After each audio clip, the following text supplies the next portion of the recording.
What's her position? She don't talk about it, I don't talk about it.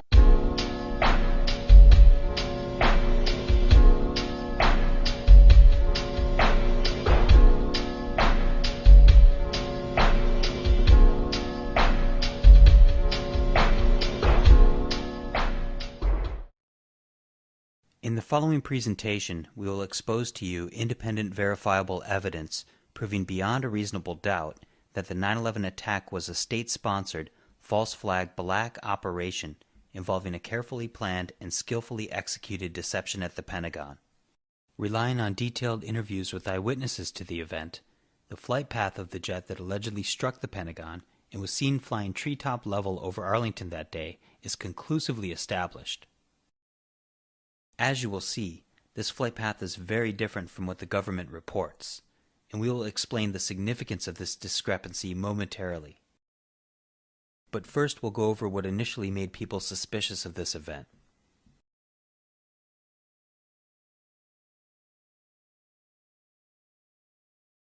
Unlike the attack on the World Trade Center, the attack on the Pentagon was not broadcast on live television. In fact, within the first hours of the attack, the FBI had confiscated video footage from dozens of locations, the vast majority of which has never been released. All of the images that the public does have were taken in the aftermath of the event. These available images left many puzzled as to how the damage could have been caused by the impact of a Boeing 757. There was a distinct lack of visible airplane debris on the lawn in front of the building, and very little reported inside. Although a relatively few amount of scraps and plane parts were photographed, none have been positively identified as belonging to Flight 77 or tail number N644AA, and there were no photographs of large fuselage sections, wings, or recognizable pieces of the tail, as is usually the case after a plane crash. Additionally, although this image of the damage after the roof collapsed is typically what is used by the media, the pre-collapse damage of the building seemed incompatible with the dimensions of a 757. Windows were still intact where the vertical stabilizer would have hit. Although these windows were considered blast-proof, it's not reasonable to suggest that they would be 757-proof. Oddly, just beneath these windows, right in the center of the hole, Column 14AA on the second floor remained intact. The columns in the area where the right wing and engine would have entered appeared to have been blown up and out, as opposed to having been pushed in, as would be expected if a plane had impacted. The damage is primarily at ground level, indicating that the massive Boeing would had to have slid on its belly into the bottom floor of the building, with the huge RB-211 engines digging into the concrete.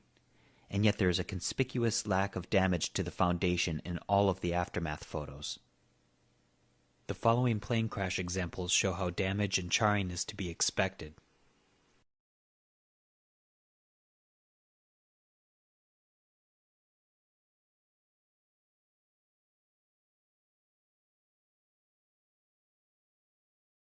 Yet none of these images from the Federal Emergency Management Agency, taken by photographer Jocelyn Augustino on September 21, 2001, a mere 10 days after the event, show any signs of damage to the foundation at all. The lack of visible foundation damage is underscored by an important scientifically validated fact that also fatally contradicts what we have been told. Using the reported speed and other values from the 2006 released NTSB alleged black box data, Pilots for 9/11 Truth has calculated the G-forces required for a 757 to descend to the level of the light poles and pull up to enter the building low and level as required by the physical damage, and found it to be aeronautically impossible. This is the case if we simply consider the obstacles and decline in topography in relation to the official flight path, but it gets much worse if we factor in the NTSB reported altitude of 699 feet above sea level. So the physics of flight mathematically prove the official story impossible.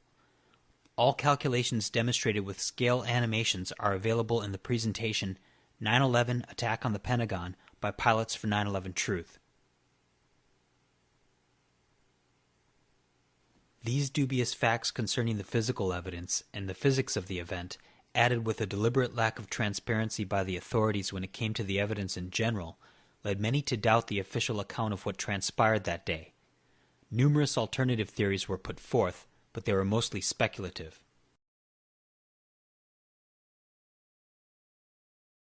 In 2006, Citizen Investigation Team launched an independent investigation into the event. We traveled to Arlington, Virginia to speak with eyewitnesses who were on the scene that day, especially individuals who had a good view of the final seconds of the plane in flight before it allegedly impacted the building. The purpose of this expedition was to establish the true flight path during this critical period, as reported by the independent eyewitnesses on the scene, in order to compare this information with the physical damage as established by photographs, video, and official reports. In tandem with the inception of this independent investigation, the government has responded to this effort with the quiet release of significant official data sets. Most notably, flight data recorder information allegedly from the black box of Flight 77, as released by the National Transportation Safety Board in 2006, and the alleged radar data released by the 84th Radar Evaluation Squadron in 2007. The NTSB data definitively establishes the officially required flight path of the attack jet, and the 84 RAIDS data establishes where all of the planes in the airspace near the time of the attack had to be according to the officials in control of this data. However, the true flight path as reported by the independent eyewitnesses definitively contradicts this government-controlled and supplied evidence, proving it has been manipulated as part of a very deliberate deception and cover-up. The very notion that the government would manipulate their own data is alarming enough. However, there would be a second implication that is much more disturbing, yet equally unavoidable. That implication is this. If the plane did not fly where the physical damage in the government-supplied data says it did in the final seconds before the explosion at the Pentagon, it did not hit the building. Naturally, this would explain why the physical damage has been considered so questionable and anomalous. In the final seconds before the alleged impact, a plane on the officially required flight path would have flown south of Columbia Pike, south of the Navy Annex, and south of the former Citgo gas station at all times. As it turned out, the eyewitnesses reported the complete opposite, proving the plane did not hit the building and that the physical damage had to have been staged. 13 eyewitnesses from the 5 most critical vantage points unanimously confirmed the plane crossed to the north side of Columbia Pike, flew directly over the Navy Annex, and north of the former Citgo gas station, irrefutably contradicting all official reports, released data, and all physical damage alleged to have been caused by the plane. First, we'll present the required south side approach, as indicated by all official reports, data, and the physical damage.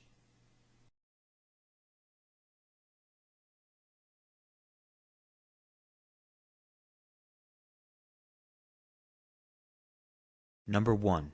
The 9/11 Commission. The following is a time-lapse depiction of the flight path of American 77.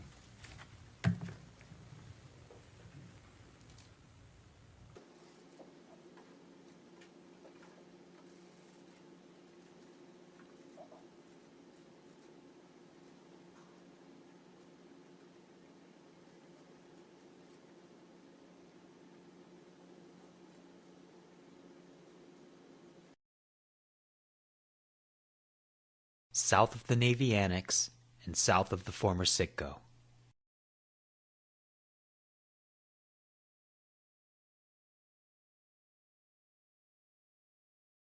Number 2. The alleged black box data released from the National Transportation Safety Board in 2006. Scale animations created by FAA-certified pilot and founder of Pilots for 9/11 Truth, Robert Balsamo, based off heading provided by the NTSB.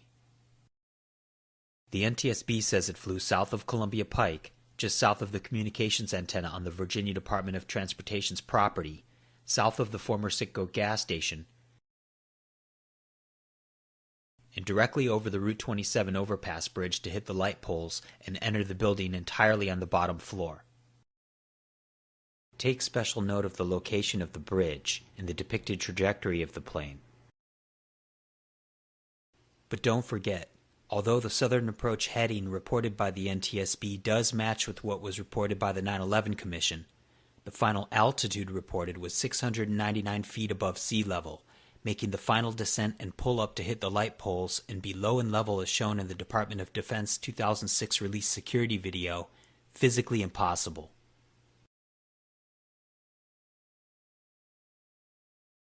Number 3. The physical damage, starting with the down light poles as depicted by defense contractor Integrated Consultants and officially endorsed on the State Department website usinfo.state.gov. The plane has to fly directly over the bridge in this exact trajectory in order to hit the light poles.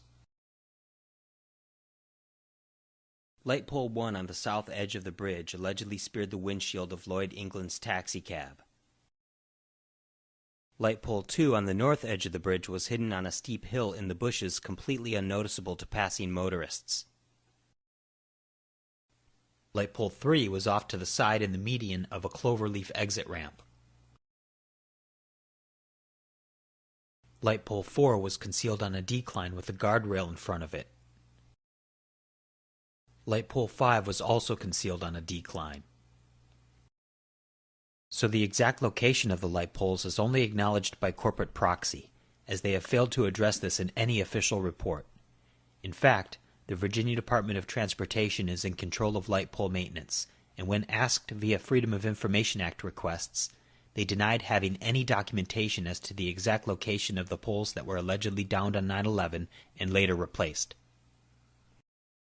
The reason the exact location of the downed light poles and taxicab is so important is because it establishes the required location and trajectory of the plane down to the foot. Even a minor deviation in approach would have left one or some of the light poles untouched and resulted in a different damage pattern. Despite a clear effort by the officials to not report on the light poles and keep the specific details ambiguous, their exact location has been independently established by the photographic evidence, as just demonstrated by defense contractor Integrated Consultants, and further demonstrated by this image taken before the attacks in May of 2000, showing pole numbers 1 and 2 intact on either side of the bridge. In this image from 9/11, both poles are downed. These 2 poles on the bridge in particular are the most important of the 5 because they were the furthest south, making it physically impossible for them to be downed by any type of aircraft at all approaching from the north side of the gas station, as reported by all the known witnesses in this critical area. Number 4. The officially commissioned Building Performance Report by the American Society of Civil Engineers.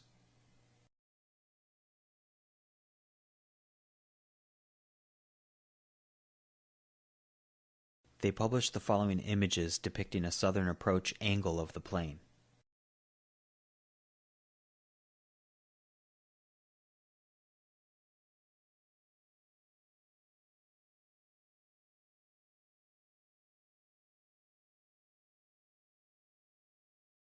But the true purpose of this report was to document the damage to the building. They covered each and every damaged column and depicted the overall damage as being directional, exclusively requiring the depicted southern approach angle of the plane as referenced in all official data and reports and published in these images. Note the definitive trajectory of the damage to the building depicted.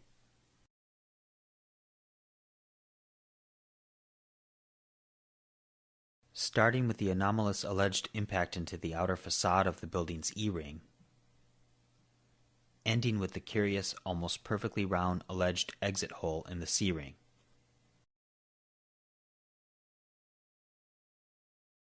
The ASCE also established the required low and level impact into the bottom floor of the building. They reported on page 28, quote, "The aircraft seems for the most part to have slipped between the first floor slab, on grade, and the second floor."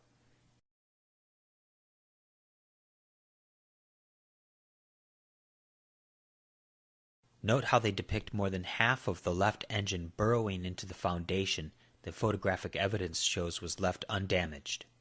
Yet they didn't depict or report any foundation damage.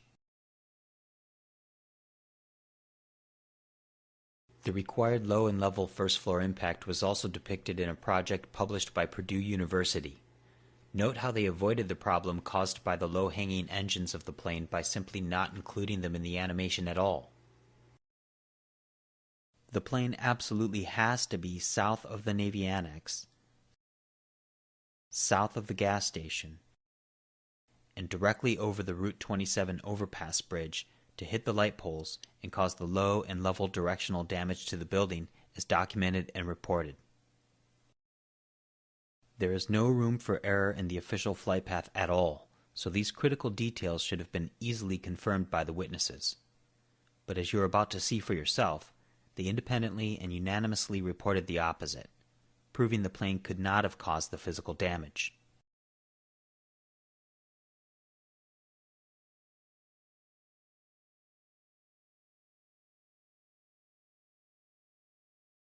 Virtually all of the following first-hand witness accounts were video recorded on location, and they have been categorized into 5 separate and opposing vantage points.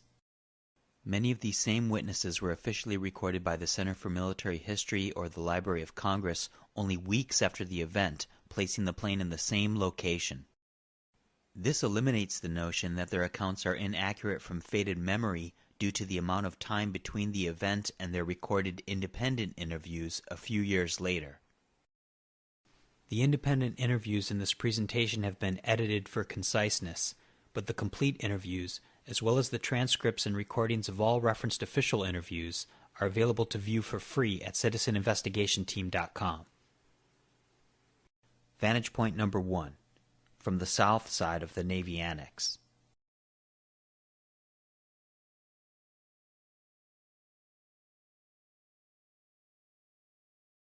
Edward Paik, auto mechanic, independent interview recorded November 4th, 2006. It almost hit these roofs over here. Yeah, So when we saw it fly, it was coming from like this way, coming from there to this way. Okay. And then at the time, feeling it looks like the almost hit my roof, that much lower. Kind of the body side over the building, and the wing is this way. Oh, so you're saying the body was over the building? Yeah, little over here. The body is stand over body here. Okay. Body's there. Okay. The wing is my wing is this way. That's the direction.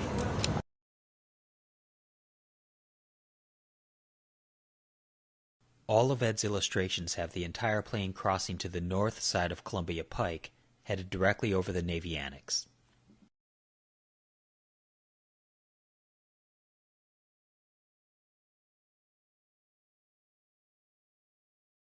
All animations of witness vantage points were created by pilots for 9/11 Truth for their presentation 9/11 Attack on the Pentagon, and are based off a hypothetical average of all witness illustrations reported. This is a reconstruction of what Ed describes. Note how the aircraft continues directly over the Navy Annex as illustrated by Edward. If the aircraft were on the south path, as required by the physical damage and official data, this is what Ed would have seen from his position. Ed does not describe anything as such, and has the entire plane on the north side of Columbia Pike, and directly over the Navy Annex, where it was picked up by the next witness, who is an aviator, adding professional credibility to his account. Terry Morin, Program Manager for Sparta Inc. at the Navy Annex.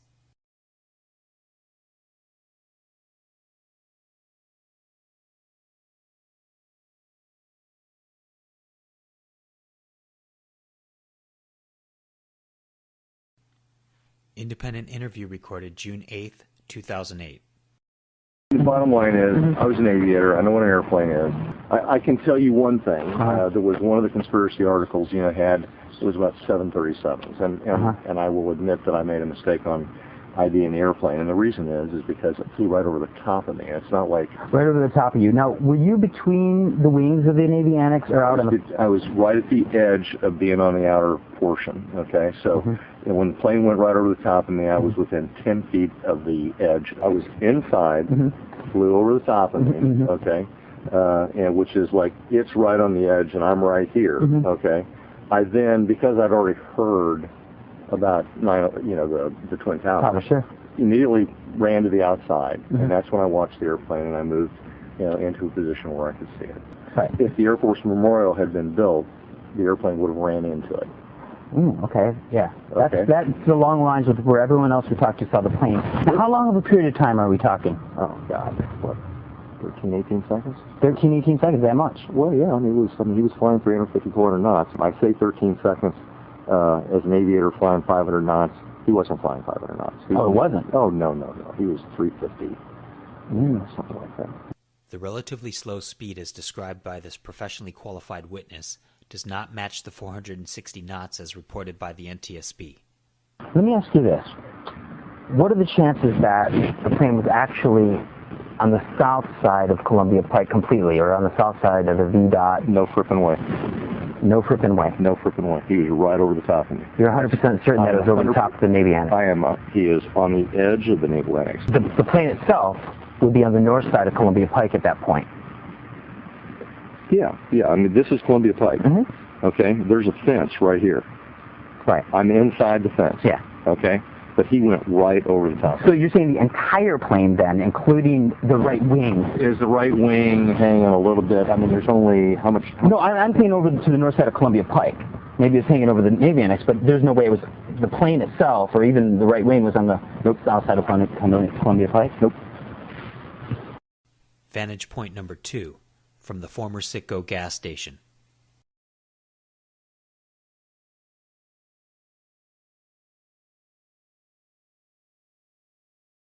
Robert Tercios, station employee.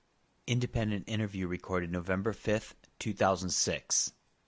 We normally get flybys from the airplanes, but it was louder than that. So, I started looking where it was coming from. So, just looking around, and I saw the airplane come down here over the tree. Okay, let's see where you say it was coming down. We're on the south side of the Citgo station. Robert says he saw it come down over here on the north side. Is that right, Robert? That's correct. I thought he was going to hit the street here, the ramp. But, so I ran out here to this mound to see if I could see what was going to happen. It was so, kind of quick, maybe 2 seconds when I saw just swoop down here. And, I tried to follow it. And I saw it lift up a little bit. To get over to the side of the bridge here. To the side of the bridge? Yes. Where you see the do not enter sign. Right there. So it flew up to go over that? Yes. Okay.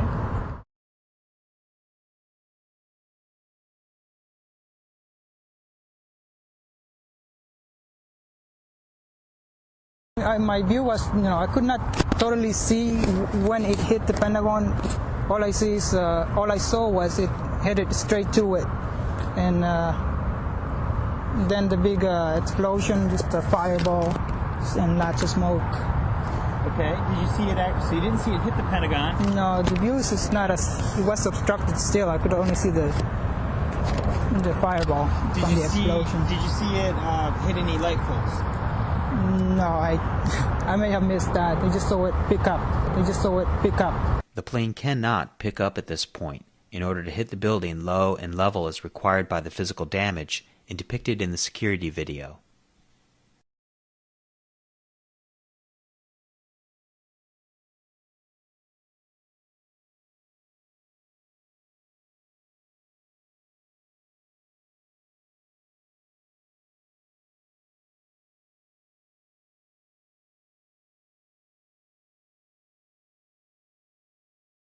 Just to make, You saw it pick up to miss that, yeah. rather than hit any light poles. This is exactly where you saw the plane fly by, right? Yes. As I said before, it seemed like it was going to crash onto the street here, but it did. I saw it go up a little bit, go up a little bit, headed towards the Pentagon. As far as how it came over this corner, was it more like the wing or the body? Was the left wing, the right wing, or the actual body? Oh, no, it was more like the right wing headed. I gave you this piece of paper yesterday to draw a flight path on that. That's your drawing, correct? Yes. Well, yes. That's correct. This is the drawing he made of the flight path.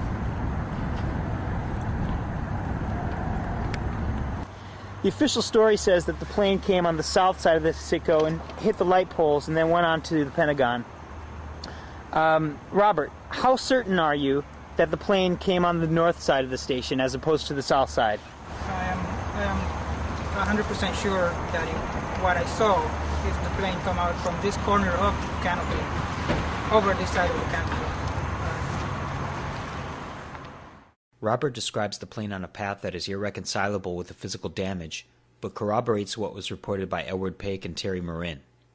He describes it as being on the north side of his place of employment, the former Citgo gas station, and actually pulling up over the highway.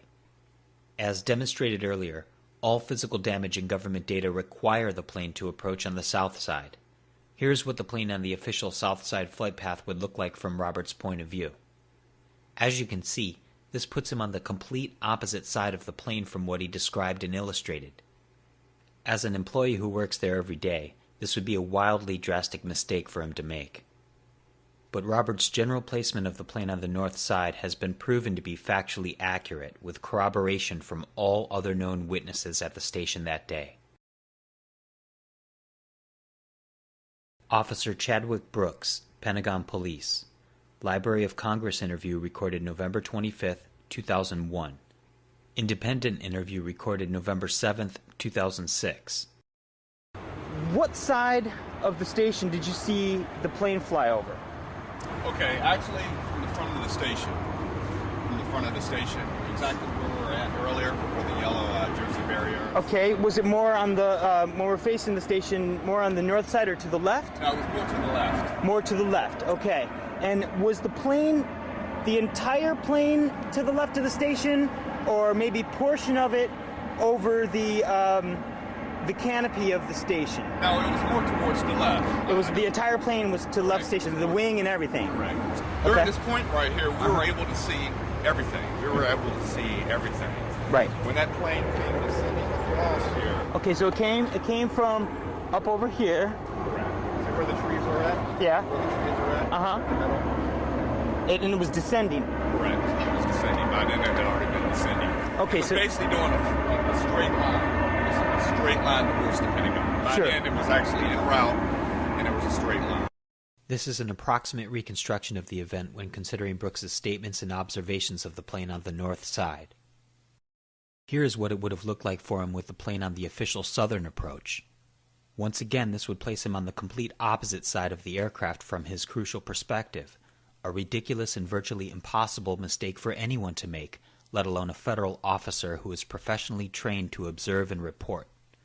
Of course, all the other witnesses in this area prove that he was not mistaken about this simple detail.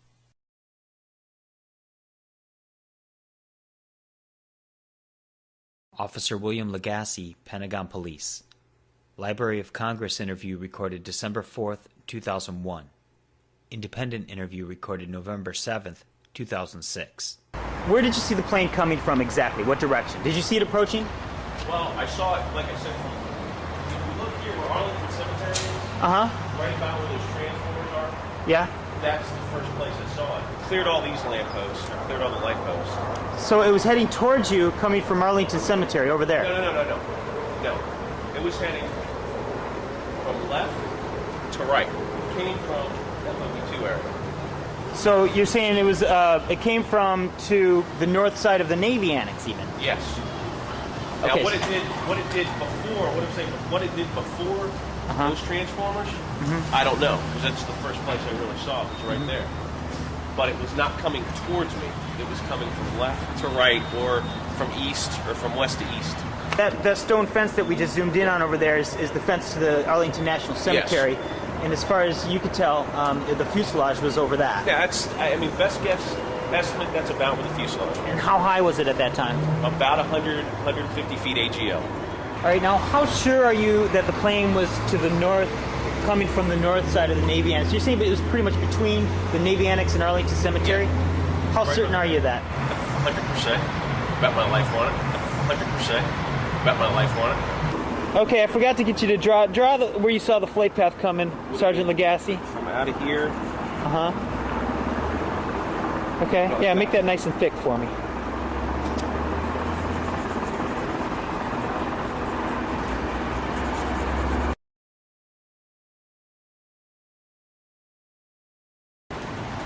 Okay, Sergeant Brooks is going to draw for me on the image where he saw the plane fly. Talk about a little bit crazy, like. Okay, absolutely. He's going over here to the north side from where he remembers it flying.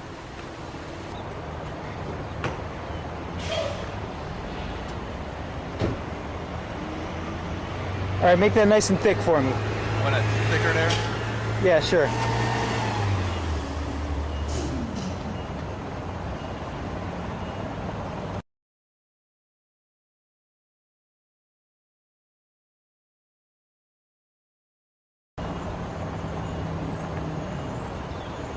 I think that's pretty close. That's damn near perfect from what I saw. And we've never, for the record, we've never talked to each other about discussed this it at all. So neither of you guys have even really talked about this with each other. Never talked. Never in all these 5 years, and you both independently drew the flight path line pretty much exact. I know. The way this has been going, who knew what he was going to put down there, because he was in a different location a little bit over. But it's right there, which makes me feel good about the way I remembered it. So you're both pretty much 100% certain that that's what you remember the flight path from different locations, yes. Now let me ask you this. This is going to sound kind of silly. What are the odds that both of you are mistaken as far as the fact that the plane was on this side of the station and that the plane actually came from the south side of the station? I tell you right now, you can't say more than 100% because there's no way it was anywhere other than where I said it was. What about you? Again, something like that, something of that magnitude. So to reverse that question, what's the percentage chance that the plane was actually on the south side of the station? 0 chance. Is there less than 0%? It would be impossible for me to have seen through the building, over the roof, to see the plane. Officer Lagasse bets his life that he saw the aircraft pass to the north of him. Some have argued that Lagasse may have been mistaken due to the length of time between September 11th and his interview filmed on location. However, Lagasse was interviewed via email by researcher Dick Eastman on June 24, 2003, when he said he was on the starboard side of the craft as it passed the station. The starboard side is the right side of the aircraft. The only way Lagasse could have been on the starboard side is if the aircraft was on the north path, as corroborated by Officer Brooks and station employee Robert Tercios. Lagasse emphasizes the fact that the aircraft couldn't have been on the south path because the gas station itself would have been blocking his field of view, making it impossible for him to see. So it would be impossible for me to have seen through the building, over the roof, to see the plane. This is what a plane on the south path would have looked like from his location. It's just not feasible to suggest he could have been so wildly and drastically mistaken, and the notion that all of the witnesses at the station are so wildly mistaken in the exact same way is not even remotely conceivable. There's no way the plane was over here. If anything, the only indisputable fact is the angle was different, that it was closer this way. Mm-hmm. But it had to be on the side. It had to be on the north side. There's no way it was on the south side. I can't see. I don't have eyes in the back of my head. It should be noted that there is not a single witness on the station's property or anywhere in the near vicinity who contradicts them. Yet there are several more on record who corroborate them perfectly, but who were also in a position to see what the plane was doing as it approached, putting them in the perfect place to reveal more specific details about this crucial moment in the flight path. Vantage point number 3, from the north side of the Navy Annex.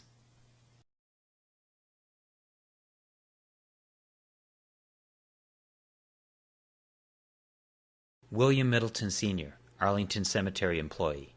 Center for Military History official interview NEIT 427, recorded December 12, 2001. Independent interview recorded June 6, 2008. Right up there he came in between, what's that, the Hilton and Navy Annex, and he started dropping. It was coming, I don't know the name of this street here, but it leads to Henderson Hall. You're talking about the street right here on the north side of the Navy Annex? On the north side of the Navy Annex. It was coming straight down the middle of the street, and I wasn't what was going on. And as it come past me, it was dropping. Okay. And you could... Now, you were right here at this time? I was right here, Okay. right there where that truck is. Okay. And when he came past me, my sweep was a three-wheeler. I could feel the heat. Oh. That's how close it was to me. From the plane itself? From the plane itself. And as it went down, you could see that he was kind of fighting with it. Then you hear when he kick out on full throttle. So draw the way you saw the plane come. from right up here, he came in between, what's that, the Hilton and Navy Annex. And I seen him, if this is it, yeah, I would say. Okay. So. Well, this is our parking lot right here. Yeah. That's that came right over the parking lot. This is exactly where Officer Lagasse placed the plane from the opposite perspective. About how many seconds do you think you saw the plane for? About 10. Yeah, about 10 to 15 seconds before impact. Oh, okay. So it was kind of slow. It was slow, yeah. I say 13 seconds. As an aviator flying 500 knots, he wasn't flying 500 knots. William corroborates Terry Marin's account of a speed much slower than officially reported. Since they were both about the same distance away from the Pentagon by the Navy Annex, they were both in a very good position to judge timing. But, okay, now you said wobbling. Wobbling, right. Like, you know, I guess by his descending, he was straightening. Yeah, trying to positioning, right. Turn for position, right. Trying to get in a position, huh? Right, because where they hit at, they hit right at the, it used to be the heliport. Yeah. But they moved all that. They went right to it was a tower, a little tower. They went right for the tower. William Middleton is a very important witness because if the aircraft was on the southern approach, as required by the physical damage and official data, he would not have been able to see it until after it passed the Navy Annex, if at all. William's view of the aircraft on the official approach would have been completely blocked by the large Navy Annex building on top of a significant topographical incline. The only way William Middleton could have seen this aircraft is if it was on a north path, as described by all the witnesses at the gas station, fatally conflicting with the government story. Vantage point number 4, from the Arlington Cemetery maintenance buildings.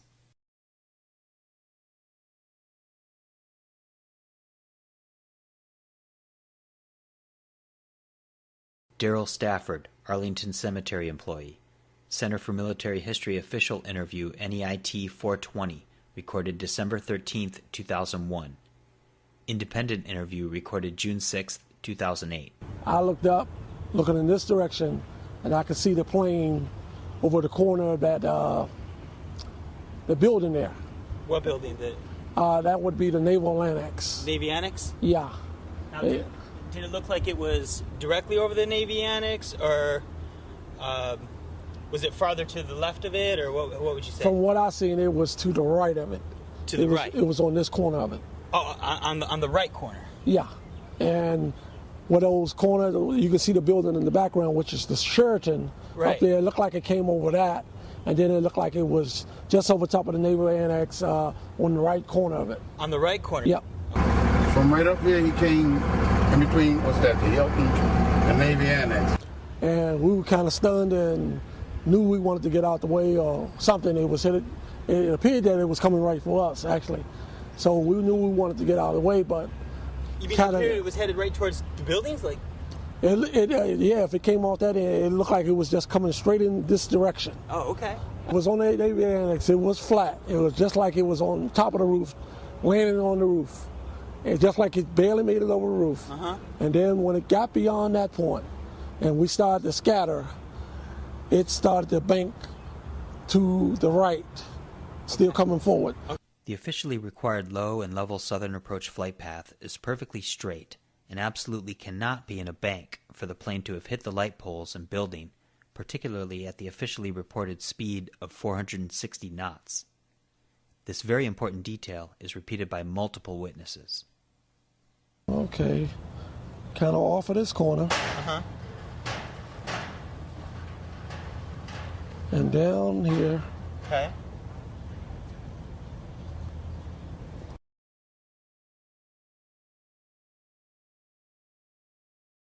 Darius Prather, Arlington Cemetery employee. Center for Military History official interview NEIT 422, recorded December 13, 2001. Independent interview recorded June 6, 2008.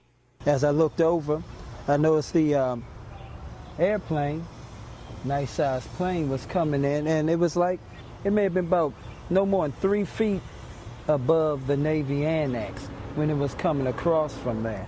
It was looking like it was coming over here for the buildings where we are over here. Okay, so that's it was where right on top of the Navy It was Annex. on top of the Navy Annex. And it looked like it was headed towards... It looked like it was headed towards this way. It appeared that it was coming right for us, actually. Says this was coming across the building. That's it was the about, Navy Annex, right? This is the Navy Annex. And as it was coming across, it dropped down a little bit. Towards you. But angled. Okay. As it was dropping down more. Yeah. And then it started angling. Once again, take notice to the detail with which this right bank is described. A significant bank in this manner is irreconcilable with the NTSB data, Pentagon security video, and all physical damage. As it was angling, you see where the street sign is in the middle of the street. It's like gray from this side, but it shows you like directions how to hit 95 or the Pentagon. Oh, yeah, the overpass see sign. that overpass sign? Right, yeah. So as it was coming across that area, it was on in between from where the gas station is, but more over this way more. In between from where the gas station is, but more over this way more. As I felt it came along in this area, and then it started to go more this way. So it's banking. Yes. And as it looked from there like it's heading here, but then it started to back in.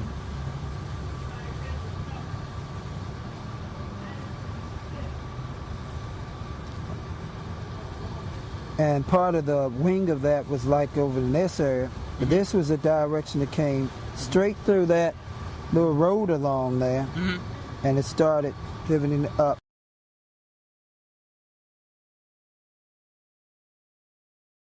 Donald Carter, Arlington Cemetery employee. Independent interview recorded June 6, 2008. So at the time, you know, all of a sudden we seen a plane far as over the overhead over the Naval Annex coming from over. So actually, you know, we spotted him. Then the plane actually veered off, sort of like he swerved off, and then he caught, you know, got on track. Wobbling, right? Like, you know, I guess by his descending, he was straightening. Would you say it was more on the north side of the gas station over here, or the south side on the far other end? It was more on this side. On the north side? Right on this side. Okay. More on this side. On the north side? Right on this side. Okay. Just the overhead of the naval, he sort of come over. And you guys were right over here? Yeah, we was right over here. He sort of came like this center, and then he kind of veered over, and then he went around like that.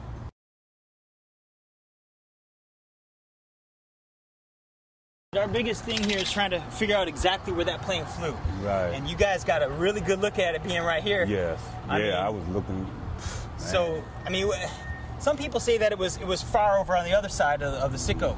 No. What do you have to say about that? Well, they must didn't see it. This is a hypothetical reconstruction of their statements animated from their point of view. Coming from on top of the Navy Annex in their direction, and then banking right headed towards the Pentagon.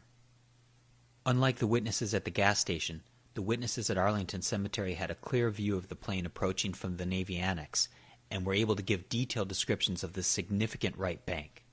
This relatively slow right bank is an extremely important detail because the officially required southern approach flight path is perfectly straight and cannot have banked right at all at this point. The Arlington National Cemetery workers do not describe a perfectly straight southern approach as seen here and required by the physical damage and official data.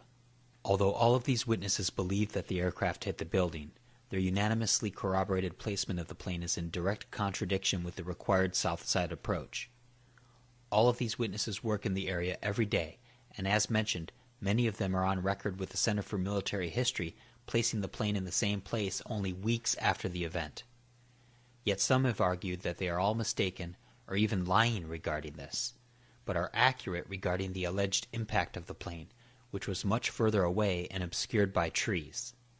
Furthermore, these witnesses described how they were running away from the scene for their lives and were therefore not paying attention to what the plane did after it passed them, which explains why they believed it hit the building and did not see it flying away. Nobody was really trying to look to see if it actually was going to hit the building or not hit the building. So everybody was running in the opposite direction for their lives. Vantage point number 5, from the Pentagon Heliport Tower.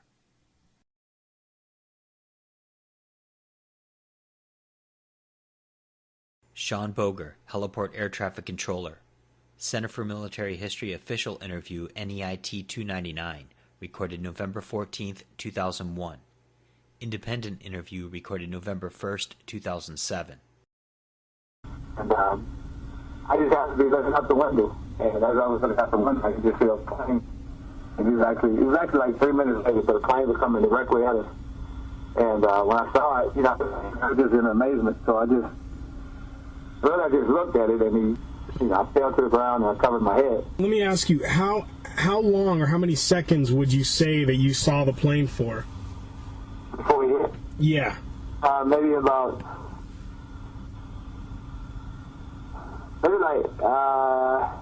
I'd say between 8 and 15 seconds. 10 to 15 seconds before impact. Oh, okay, so it was kind of slow. It was slow, yeah. I'd say 13 seconds.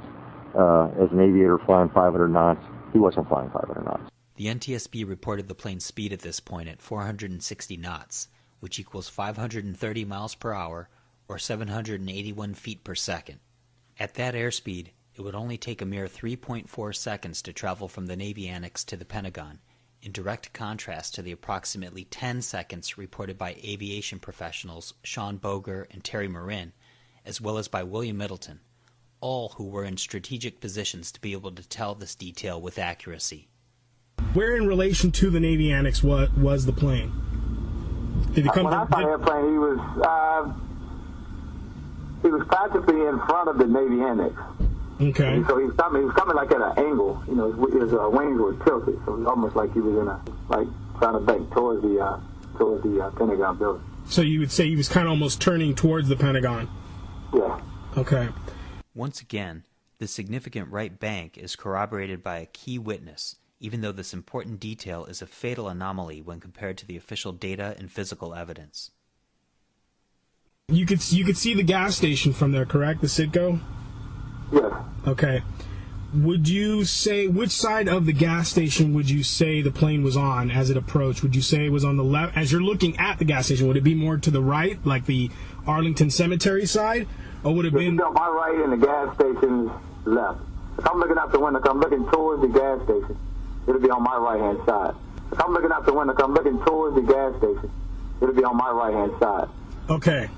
So, and if you were at the gas station with at the back of the store, with your back to the store facing the Pentagon, it would have been to the left of the gas station. Okay. So it was closer to Arlington Cemetery rather than the highway, Route 27, right? Yeah. Okay. That's exactly what we've been hearing from. So that it would essentially have had to come over the Navy Annex. Essentially, was it over would you have guessed the middle of the Navy Annex, or more to your right, or more to your left? I would say more to the right also. Now, describe the tilt that you were talking about as it came, or the turn, or as it was tilting, I guess, to the bank, if you will, or whatever. Can you describe it to me at all in any way? That was just seemed like as he was coming towards me, it just seemed like he was tilting the aircraft to his right. It started to bank to the right. Okay. It was almost like not really going in nose first. It's just almost like at an angle, like a right angle. Okay. So you almost like he was off course and he was turning to straighten out. Right. Like all other witnesses in this critical area with the most relevant vantage points, Sean describes the plane as approaching from the Navy Annex and banking to the right as it passed on the north side of the gas station. Sean is an aviation professional whose job was to watch aircraft for a living, making him an extremely credible witness, particularly from his privileged vantage point in the heliport tower right next to the alleged impact. Although he reported the plane hit the building, his corroborated placement of the plane on the north side proves that it could not have, and he does mention that he hit the deck and covered his head, as would be the natural reaction for anyone watching a plane head directly towards them. From 5 critical and opposing vantage points, 13 eyewitnesses independently and unanimously confirm a north side approach, fatal to all official data, reports, and the physical damage. All of these witnesses have worked in the area for many years and are extremely familiar with the topography and landmarks. Some have been officially documented reporting the same thing only weeks after the event, and others are aviation professionals and police officers who are therefore expert witnesses. Absolutely none of the independent witnesses willing to go on record have supported a south side approach. None of these witnesses were aware of the implications of where they saw the plane when they were interviewed. Since the release of their interviews in the public domain, all have been made aware of the implications, yet stand by their stories as reported, and none have claimed their accounts have been misrepresented. Most could not see the alleged impact point due to the complex topography and landscape, and admit to running, dropping, or flinching for cover, explaining why they did not see the plane flying away. But their independent and unanimous placement of the plane on the north side amounts to proof beyond a reasonable doubt that it did fly away without hitting the building. Although the witnesses presented so far did not see the plane flying away, we know that some did.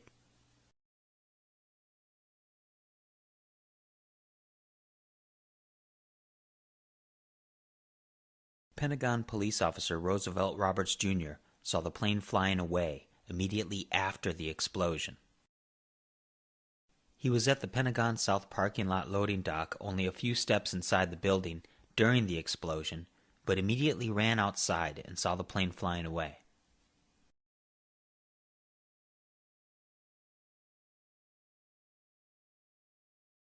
He officially testified to this in a recorded interview for the Library of Congress on November 30th, 2001, only weeks after the event.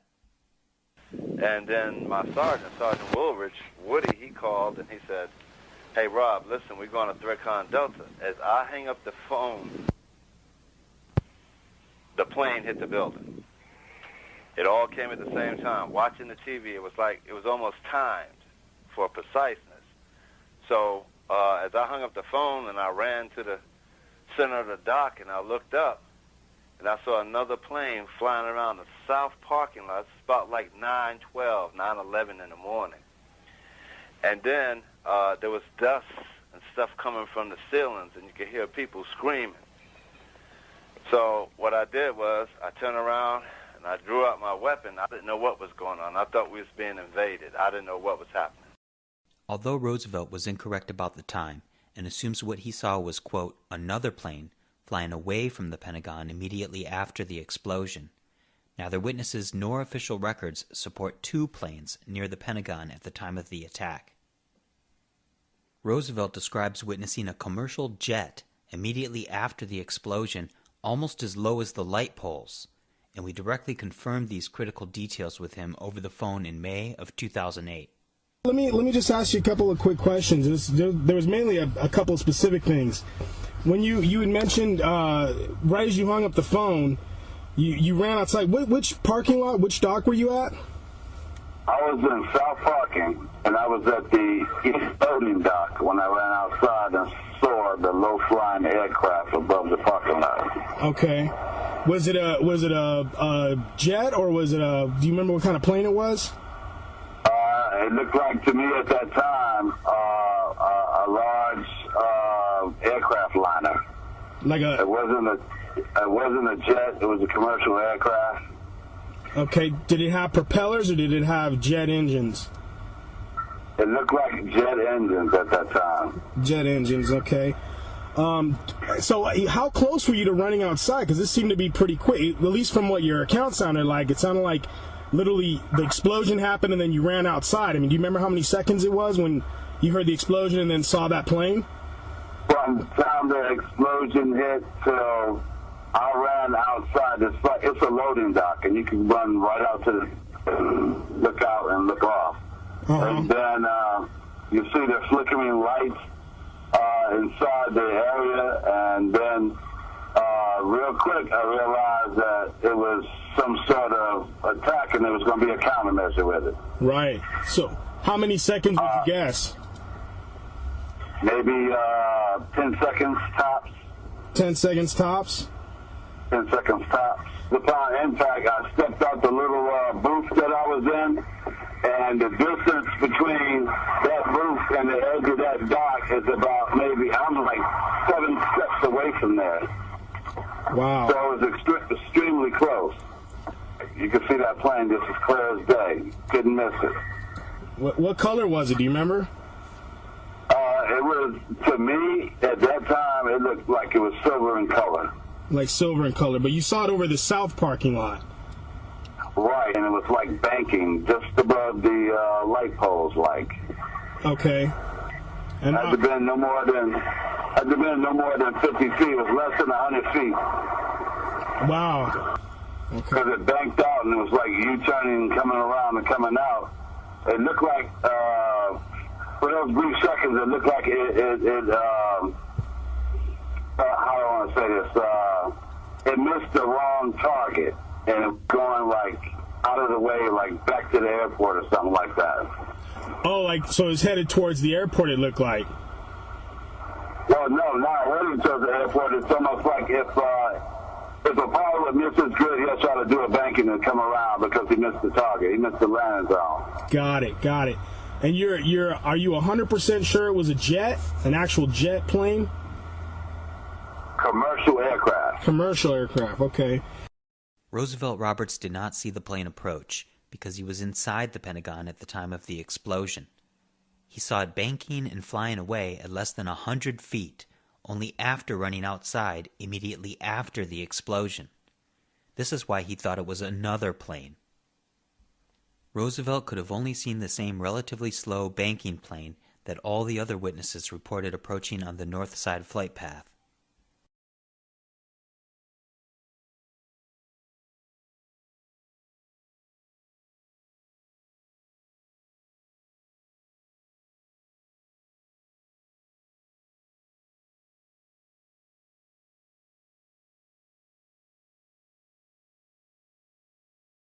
There is additional evidence that more people saw the plane continue past the Pentagon.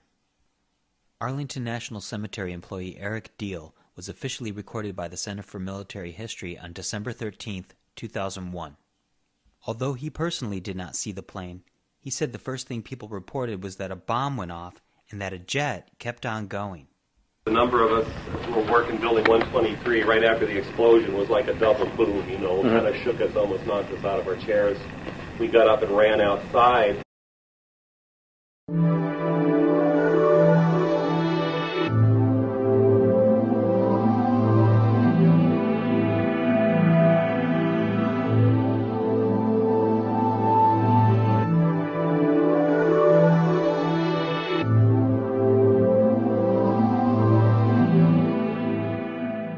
The FBI interviewed me because my wife works for the FBI.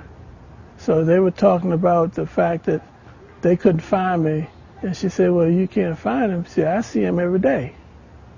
So once she told them where I was, they were over here in an hour. How long after 9/11 was it that they came to your house? It was the next day, as far as I can remember.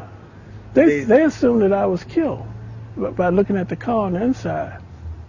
You know, they were not in a big hurry. That wasn't that they weren't looking for me, but they didn't really see a need to worry about trying to find me because of looking at the car. They figured, well, you know, I hadn't survived it.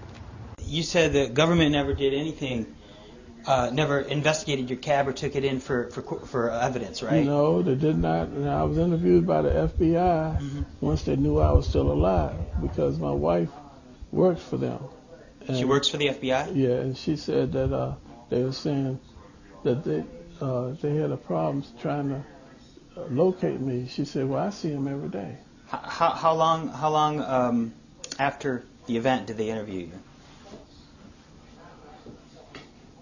I can't recall. Was it the same day or many days later, weeks later? No, it wasn't that long afterwards. Maybe a day or so. Just a day or so? Yeah. But they were looking for you? Yeah. And they said they couldn't find me because they figured I was dead. Because I figured you were dead? Yeah, because the way the car was injured. But what about, they didn't know there was no body there? I can't answer for them. His wife Shirley repeated this story herself after the on-camera interview was over. The FBI thought he had been killed, but I told him he was alive, so that's when they came over here and talked to him. And when was that?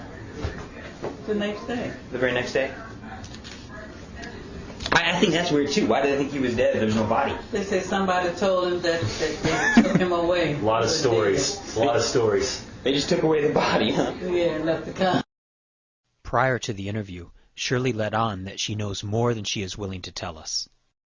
There's a lot of different questions about what happened on 9/11, and that debate swirls around, and kind of Lloyd's in the center of it, you know, mostly because that's where the physical evidence begins, is with his cab. So it's pretty serious, and what we're most concerned about is why the government didn't look into that. Not a bit. Not a bit. I mean, what's up with that? I know why he didn't, but I'm not going to say. What do you mean? Why? I'm not going to say. Oh, come on. No. In fact, after the interview, she went so far as to agree with me that the plane did not hit. That plane could have It hit didn't all start with 9/11. No, it's been going on. We need a war on our homeland. The terrorists. You know the plane was there. Go to Iraq. I know. You know those buildings represented that came down with the Sure. Trade financial markets. They represent the dollar sign that Yes. Yes. Yeah, what? Yes. What'd you say? Yes. What did I say? I better go fix that. How'd you hear that? The dollar sign. Yep. She knows something. Your wife, she's smart. She knows something. She remained vague when I asked her more details about her job. What year did you retire? What year did you retire? I'm still working. Oh, really? I retired several times and went back to work. Oh. You still go to the FBI every day? Who's that for the FBI? Your husband. When? He did it in the first interview.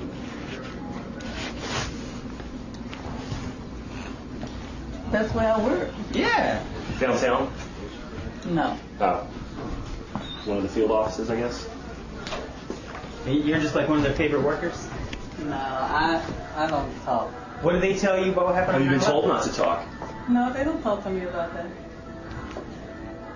I don't talk to them, and we don't talk about stuff like that. Nobody talks about it at the FBI. I have a lot of friends in the FBI that either quit their job or talk about it openly.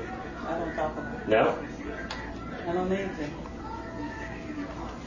You don't care, or? I don't talk to them about it. Even though you know there's questions. Uh-huh. Know what? You know that there's questions about what happened. You know, I go to work and do my job, and that's it. Later, while we were alone with Lloyd in the car on the way to go see his cab, I asked him directly what Shirley does for the FBI. So, how long has she worked for the FBI? Oh, she worked for the FBI a long time. And she's still working? Yeah. What's her position? She don't talk about it, I don't talk about it. That is what Lloyd told us in 2008 when directly asked about his wife's position with the FBI, and what we subsequently reported. In June of 2010, almost 2 years after we had published our interview with Lloyd and his wife, someone else called Lloyd, and he suddenly had no problem talking about what she allegedly does for the FBI. Isn't your wife an FBI agent? No, my wife is a cleaner. Oh, okay, so she's not. She works at the FBI building. Oh, okay, She is a cleaner. Now, so I say she works at the FBI building. You can assume what you want to. Okay, I get it. But she is not an FBI agent. So in 2006 and in 2008, Lloyd openly stated for the camera that his wife worked for the FBI, but chose to remain mysterious about what she specifically does for them when asked off-camera in 2008. Yet in 2010, when directly asked if she was an FBI agent, he then decided to openly state her alleged position as a, quote, cleaner. So the question remains, is she really just a cleaner, or does she do other things for the FBI that she and her husband, quote, don't talk about? In 2008, Lloyd told me that he had only been married to her for about 3 or 4 years, which means they were not married on 9/11.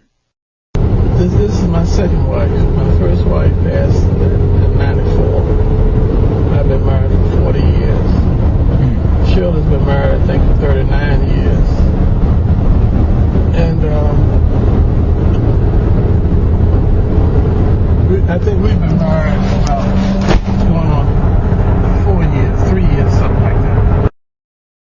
So they were talking about the fact that they couldn't find me. And she said, well, you can't find him. See, I see him every day. They were saying that they had a problem trying to locate me. She said, well, I see him every day. The FBI thought he had been killed, but I told him he was alive, so that's when they came over here and talked to him. Whether or not Shirley's position with the FBI is limited to janitorial work, she believes that she knows something about why the government did not investigate her husband's cab and the light pole. I know why he didn't, but I'm not going to say. What do you mean? Why? I'm not going to say. Oh, come on. No. And she agreed with me that the plane did not hit the Pentagon. They represent the dollar sign that S. Yes. Yeah, it was. What'd you say? We have never claimed that Lloyd's wife is an FBI agent, and have merely reported what they told us, which is that she works for the FBI and that they don't talk about what she does.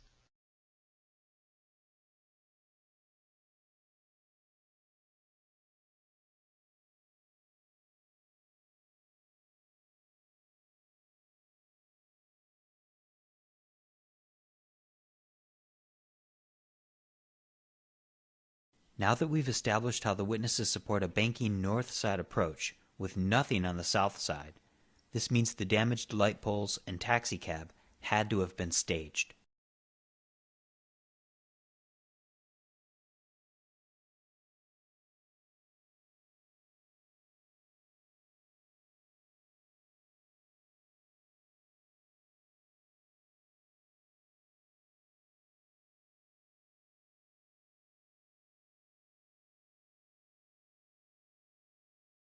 As unanimously demonstrated by the witnesses, the plane was nowhere near the 5 down light poles.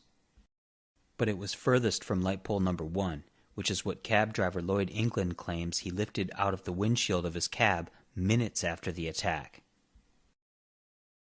Specifications obtained from the Virginia Department of Transportation reveal that this light pole stood 40 feet tall and weighed 247 pounds.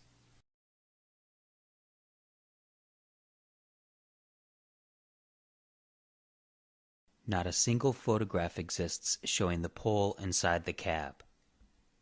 Not a single witness exists who says they saw the pole inside the cab or the cab driver removing the pole.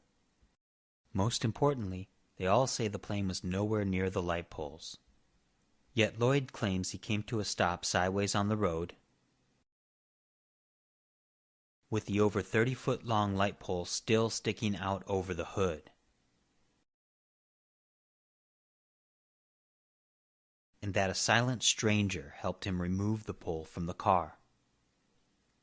A car was coming, well, I guess you call it more or less a van, and I asked the guy, would he help me get the pole out?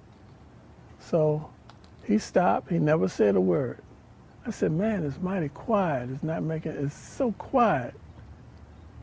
And he never said a word. He helped me get the pole out. The pole happened to be bent when we pulled the pole out, and the pole was bent, and the bent part took me down to the ground. I fell down on my back, but I held the pole up and laid the pole down, and he got in his van and went on down the road. This would mean that a 90-ton Boeing traveling 530 miles per hour factored with the kinetic energy of the cab traveling about 40 miles per hour in the opposite direction,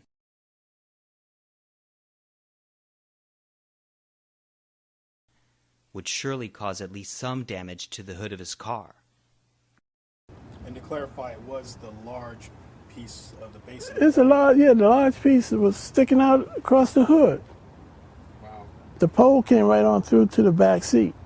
If anybody had been sitting in the back, sitting in the front on the right side, the pole would have went through them. Sure. And it actually was laying on your head then? Yeah. Wow. Yeah. But there are no scratches on the hood.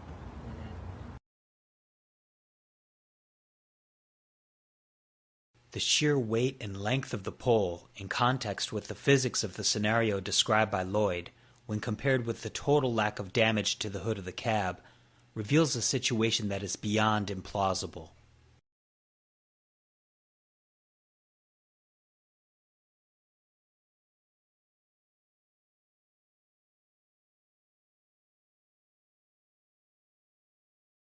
But don't forget, the witnesses proved the plane was nowhere near the bridge, light pole number 1, or the cab, explaining why this scene is so questionable and beyond physically implausible.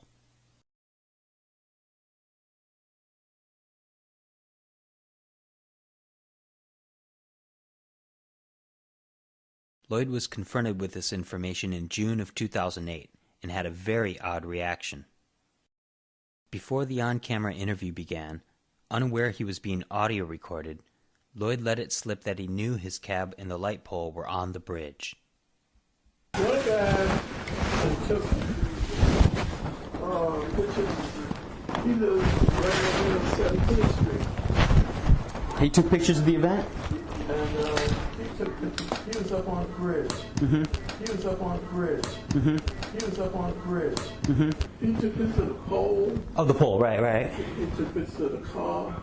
Right. And as far as I know, he still has them. But when the camera started, Lloyd said the complete opposite and refused to admit he was anywhere near the bridge. So what's up? That's the big question, Lloyd. I mean, you said the government never did anything, never investigated your cab or took it in for evidence, right? No, they did not. And I was interviewed by the FBI once they knew I was still alive because my wife works for them. And she works for the FBI? Yeah, and she said that they were saying that they had a problem trying to locate me. She said, well, I see him every day. Here's what's going on, Lloyd. We've talked to dozens of people, like I said. No problem. Most of them saw the plane for a big long time coming. Right. All these guys, they were at Arlington Cemetery right here in the maintenance buildings. We talked to all the people who were at the Citgo station right here. Now, your car on the road, on the side of the road, in this picture, was right here. No, it wasn't. Yeah, we got pictures of it. Here it is. My car is not there. No, we got pictures of it. No, my car was not there. I can pull it up. I'll show you. I don't care what you do. My car was at the Pentagon. My car was not across this bridge. It was on this bridge. I'll show you the picture. No, it wasn't. My car was back here. It was not down here. This is Columbia Pike. Here? That's where I was driving. I came up off of. I'm coming from Roslyn. And coming from Roslyn, what we call H Road. So where are you trying to say the car was here? The car was back here. Okay. It says, we know that the poles were down here. So you're saying the car was like up here. That's right. After a road trip to go physically examine Lloyd's cab from 9/11 that he had preserved under a tarp 90 miles away on his other property in the country, we were able to show him the images proving his scene with the cab and the pole was just south of the bridge.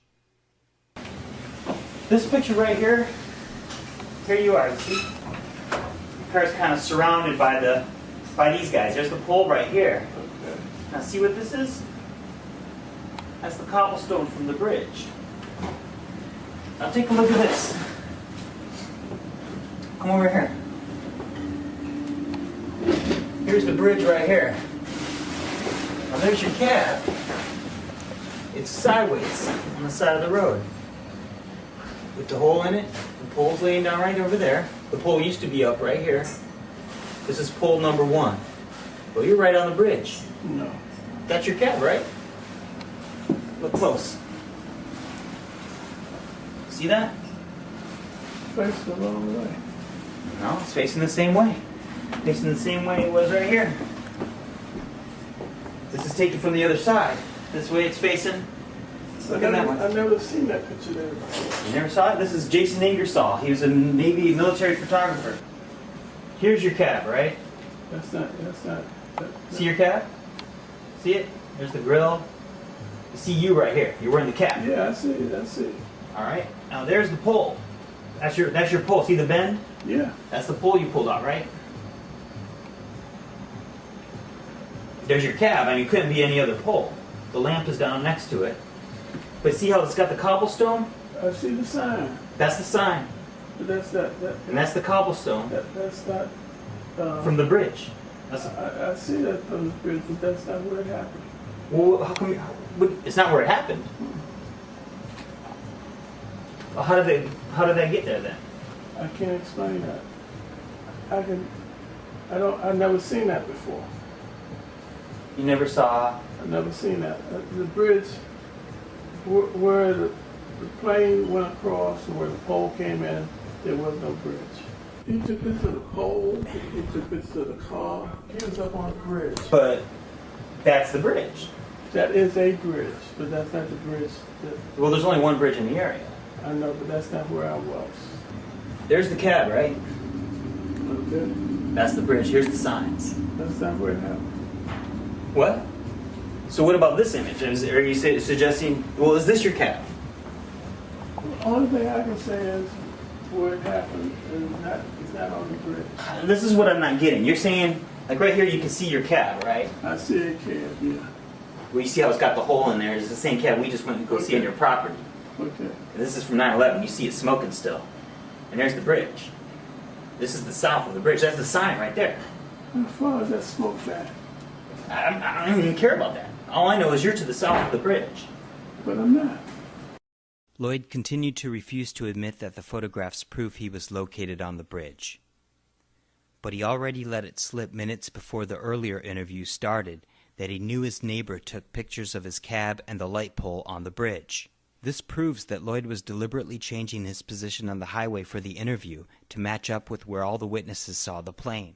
We later that night went with Lloyd to obtain the independent photographs from his neighbor, and of course even these images confirmed the same southern position of the cab shown in all other images. Yet Lloyd continued to deny that this is where he was located.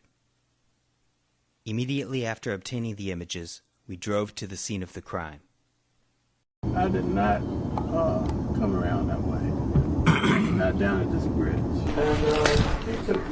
he was up on a bridge. Mm-hmm. Even the picture your friend Mike just showed us. I can see. You see that, right? I can see. How can that be? Well, I'm only telling you what happened. You're telling us something that's completely different from the picture. I have no problem with that. Okay, we're on the north side again. You're saying, where were you? I'm saying that you weren't even where these signs are right here. Were these signs right here? Right here. These signs right here where I was at. Before them, north of them. No, this is where the pictures were taken. No, they weren't. There's no cobblestone there. Well, I'm telling you, that's where I was. There's no cobblestone. That's where I was. This is the signs that you see in the images. I understand that, but that's where I was. These are the images. The VDOT pole, the VDOT camera pole. All of that. The cobblestone, look at the cobblestone bridge. That's you. You're standing right next to it. See that? I have no problem with that. I was not down. See the cobblestone? I was not here. That's where you were. I was not here.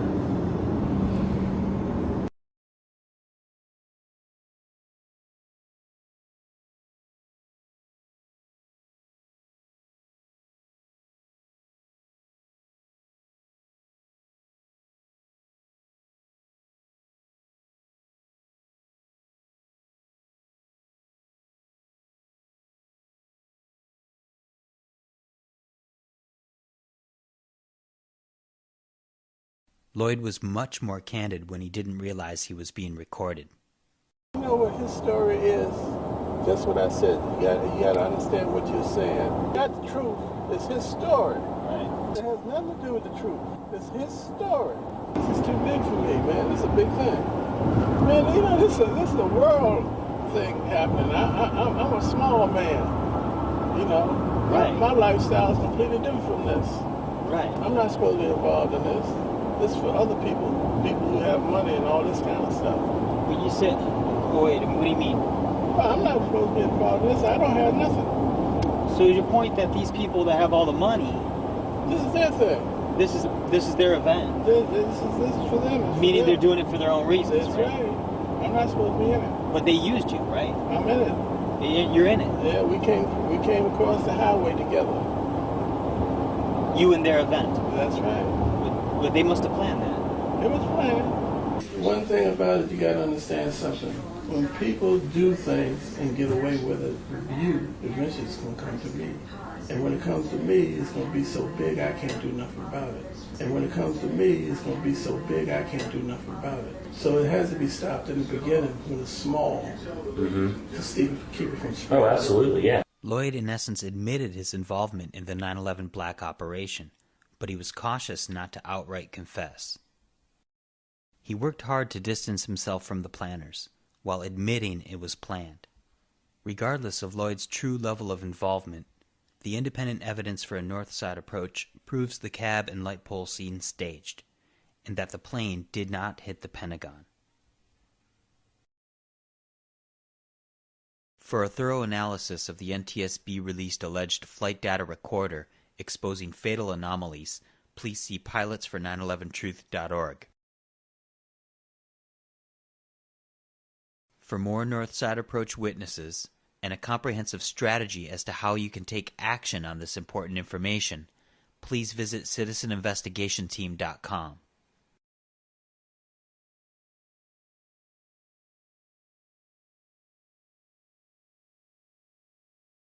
What you have just witnessed is conclusive evidence proving that the 9/11 attack on the Pentagon was a carefully planned and skillfully executed military deception. As shown, the evidence proves the plane actually flew directly over the Navy Annex and north of the former Citgo gas station, and therefore did not hit the light poles or the building. If you still do not understand why the North Side Approach proves the plane did not hit the building, please watch this video again and study the images. Again, a plane on this flight path cannot hit the light poles, show up low and level across the lawn as seen in the dubious surveillance video, and cause the directional external and internal damage leading to the curiously round C-ring hole outlined in the ASCE Building Performance Report. It is important to understand that, contrary to popular belief, the Pentagon is not located in the restricted airspace in Washington, D.C., but across the Potomac River in Arlington, Virginia. It is also about 1 mile from Reagan National Airport, so low-flying commercial jets are approaching and departing in the airspace over and near the building every few minutes all day every day. A plane making a steep ascent over the Potomac River is a very common sight. Additionally, fraudulent media reports of a second plane that allegedly shadowed the attack jet and veered away at the last moment were disseminated within the first few days of the attack. While there was a C-130 cargo plane that flew into the scene about 3 minutes after the attack, as confirmed by photographs, video,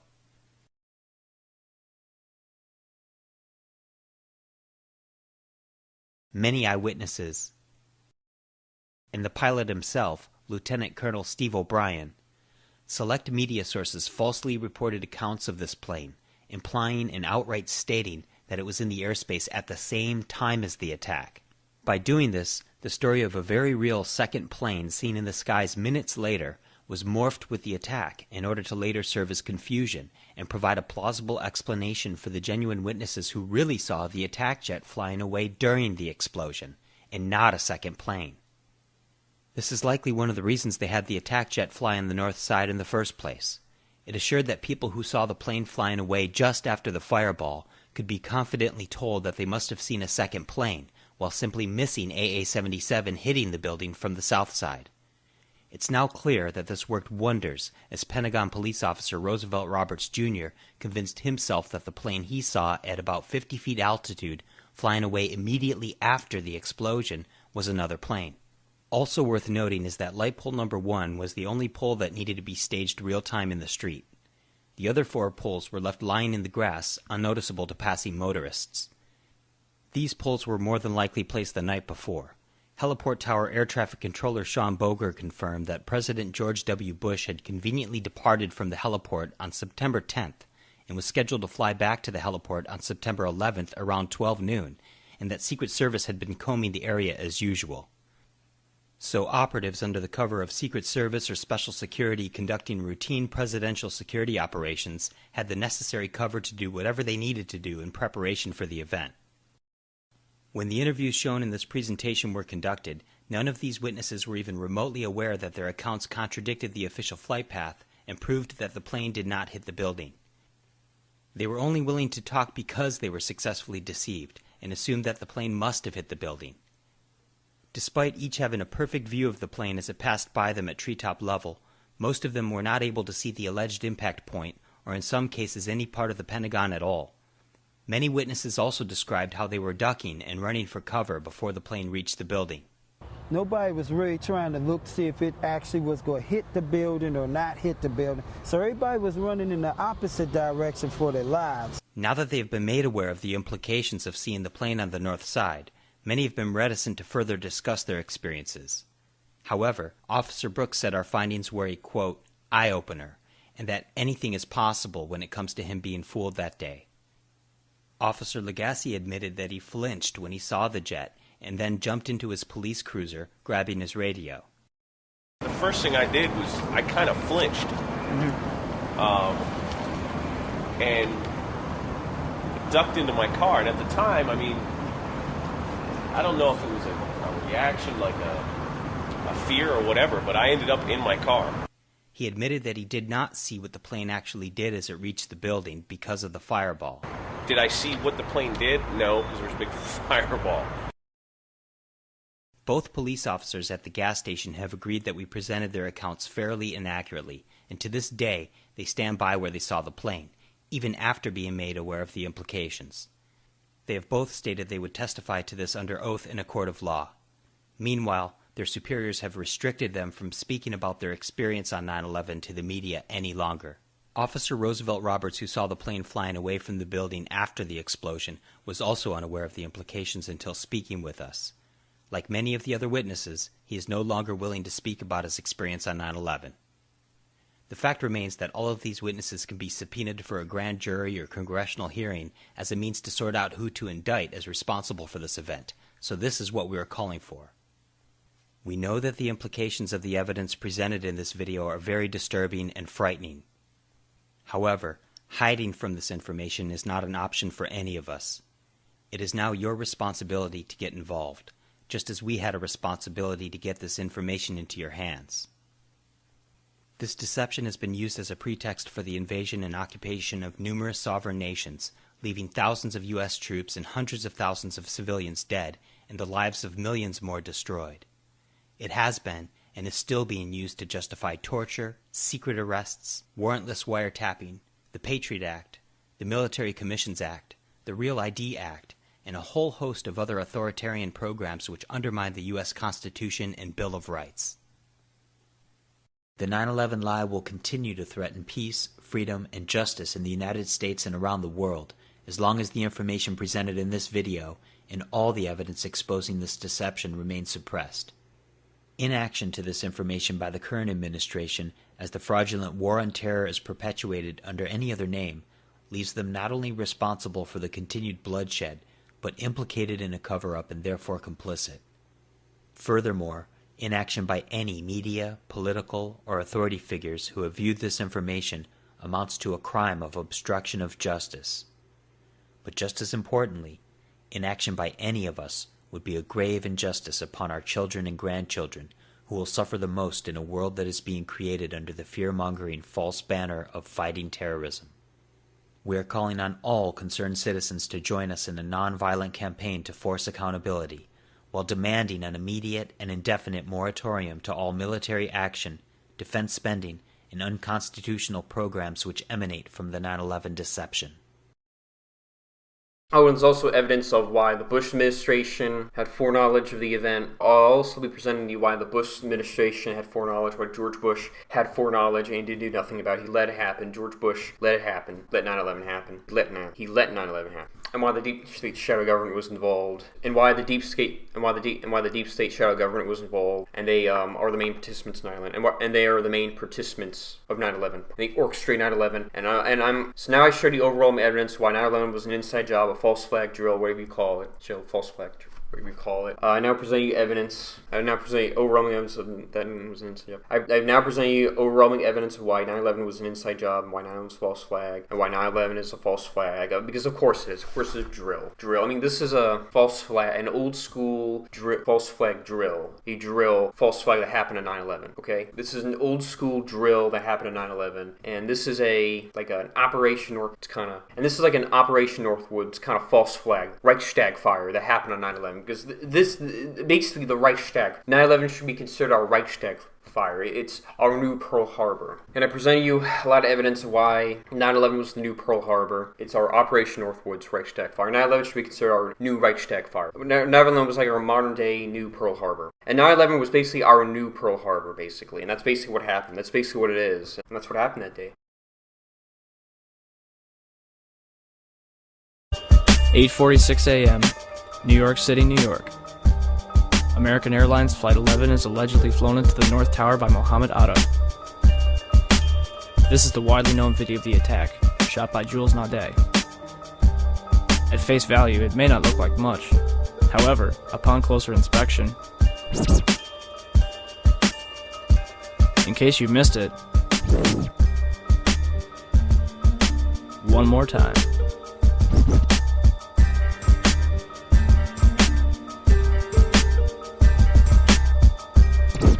If you look closely, you'll notice that the shadow of the plane meets the building after the flash occurs. This means that the flash is not the fuselage colliding with the building, but rather a separate event. Not to mention that the flash is twice as wide as the fuselage itself. Within minutes of the attack, news teams from all over the city had their cameras trained on the World Trade Center. Therefore, the second impact was covered by almost every conceivable angle. This footage was shot by CNN. On the underside of the fuselage, an extra piece of equipment is visible.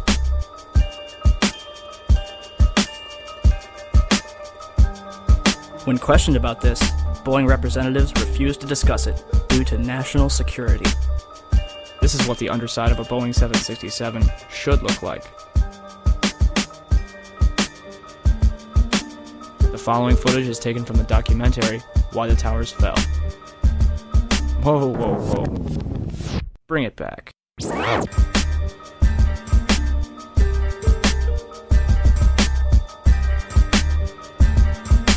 you catch that?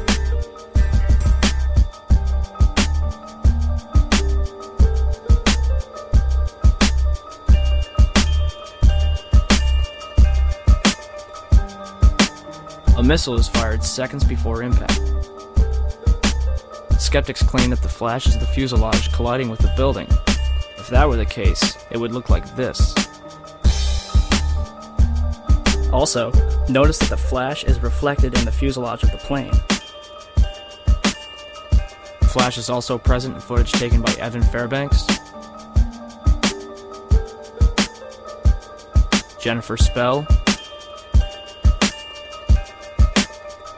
and CNN. Al-Qaeda certainly couldn't have added this equipment at Logan International Airport. And even if they did, the flight crew would have noticed it. So where did this plane come from?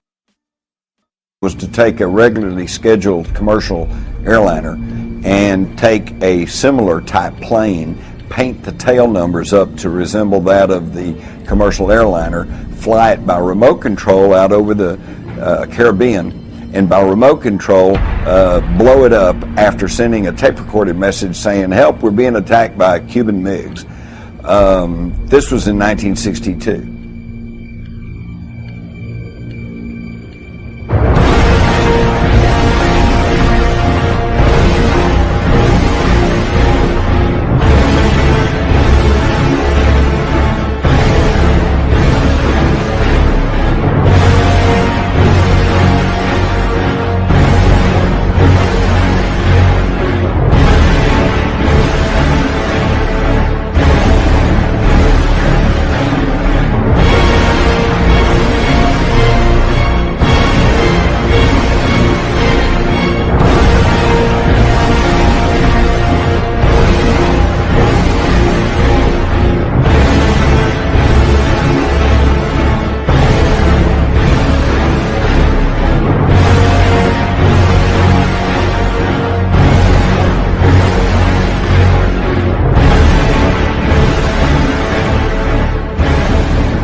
wasn't in a commercial airline. No, that second one wasn't no commercial. No, the second one definitely. The first one I never saw. The second one I saw was big though. Big enough. There was no Cessna. No, no. There was no Cessna. But it didn't have any markings on it that I saw. No, I didn't see any. The second one, it didn't have, like no camouflage or anything, No emblems, no logos. Second plane was an unmarked silver fuselage. I'd say it was like a two-engine plane or something. But it didn't look like an airliner to me because it was black. This one did it on purpose. Okay. A black plane. Yeah, we see it going around. He went. Yeah, we just saw it. A black plane. Yeah, we see it going around. He went. The plane wasn't no airline or anything. It was a twin-engine, big gray plane. When you saw the second one happen, what did it look like? And it was a much smaller plane, but someone said it looked like a military plane, but I'm not sure. I don't know much about airplanes. Mark, were you close enough to be able to see any markings on the airplane? It definitely did not look like a commercial plane. I didn't see any windows on the sides. No, it was a black plane. It looked like a fighter jet. It looked like a fighter jet.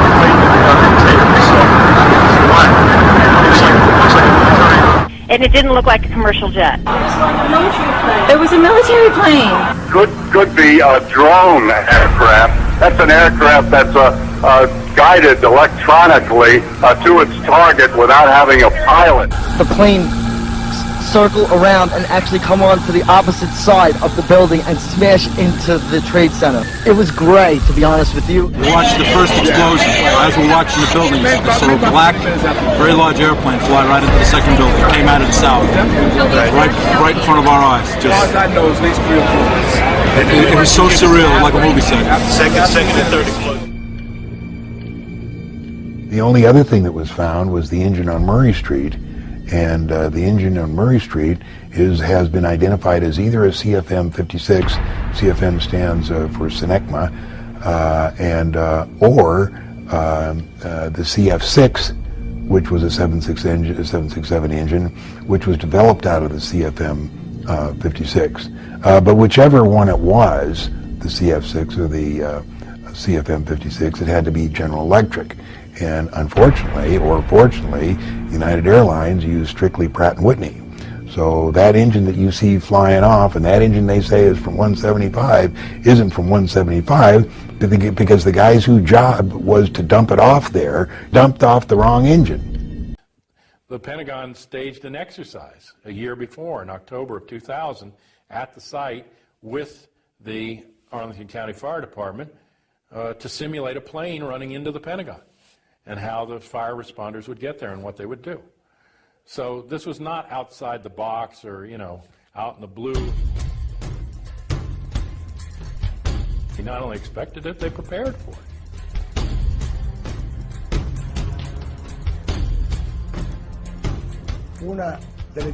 One of the most frequent declarations made by the Bush administration was that these attacks took us by surprise.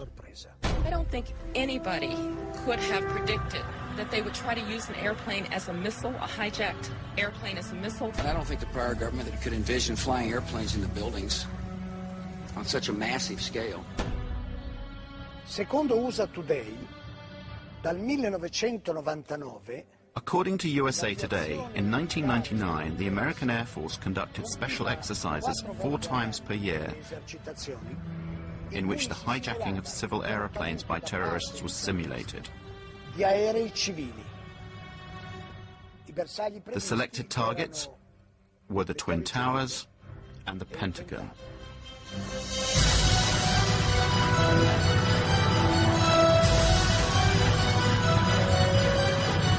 I don't think anybody could have the prior government could envision flying airplanes into buildings. Could have predicted. I don't think the prior government could envision flying airplanes into buildings.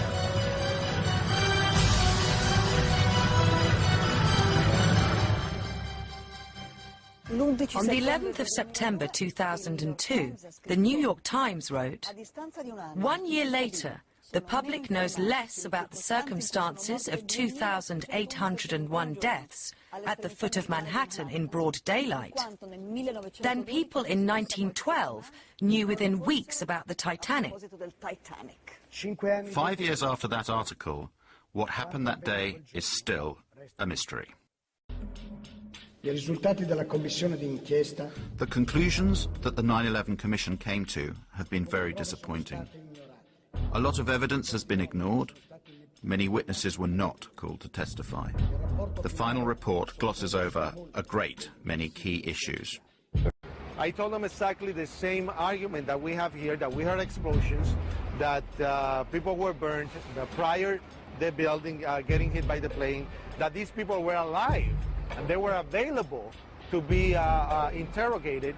And wow, what a surprise. The final report comes out. They didn't even mention my name. It doesn't appear anywhere. They didn't call, not even once, any of the witnesses that we gave them.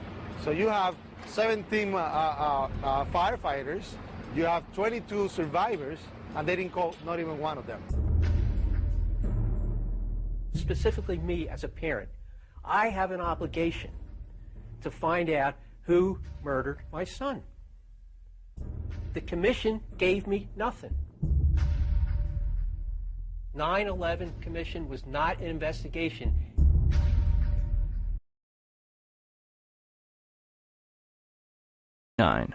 New York City, New York. The South Tower of the World Trade Center collapses to the ground in approximately 10 seconds. 29 minutes later, the North Tower follows suit, collapsing in approximately 10 seconds. Later that evening at 5:30, World Trade Center 7 suddenly collapses. The building's tenants include the CIA, the Secret Service, and Rudy Giuliani's emergency bunker, and the SEC was using it to store 3,000 to 4,000 files related to numerous Wall Street investigations. The official explanation is that falling debris created an internal fire, which ignited several fuel tanks inside the building. If this is true, then it would be the third building in history to collapse because of a fire. The first two would be the Twin Towers. On August 5th, 1970, a 50-story office building in New York burned for more than 6 hours. It did not collapse. On May 4th, 1988, a 62-story skyscraper in Los Angeles burned for 3 hours and spread over 4 floors. It did not collapse. On February 23rd, 1991, a 38-story skyscraper in Philadelphia, built in 1973, burned for more than 19 hours and spread over 8 floors. It did not collapse. On October 17, 2004, a 56-story skyscraper in Venezuela, built in 1976, burned for more than 17 hours and spread over 26 floors, eventually reaching the roof. Guess what? It did not collapse. And yet, on September 11, 2001, two 110-story skyscrapers, completed in 1973, burned for 56 and 74 minutes, respectively, over 4 floors, before collapsing completely to the ground. One might argue that this was due to the construction of the World Trade Center. Let's look at what was inside those buildings. The Twin Towers were composed of 200,000 tons of steel, 425,000 cubic yards of concrete, 103 elevators, 43,600 windows, 60,000 tons of cooling equipment, and a 360-foot television antenna. The North Tower was completed in 1970, standing at 1,368 feet tall, and the South Tower was completed in 1973, clocking in at 1,362 feet tall, making them the tallest buildings in the world until the Sears Tower was completed in 1974. And to think, the federal government would have us believe that these massive structures were destroyed by 10,000 gallons of jet fuel. However, eyewitnesses, video footage, and a little common sense quickly refutes that claim. Flight 175 hit the South Tower between the 78th and 82nd floors at 9:02 a.m.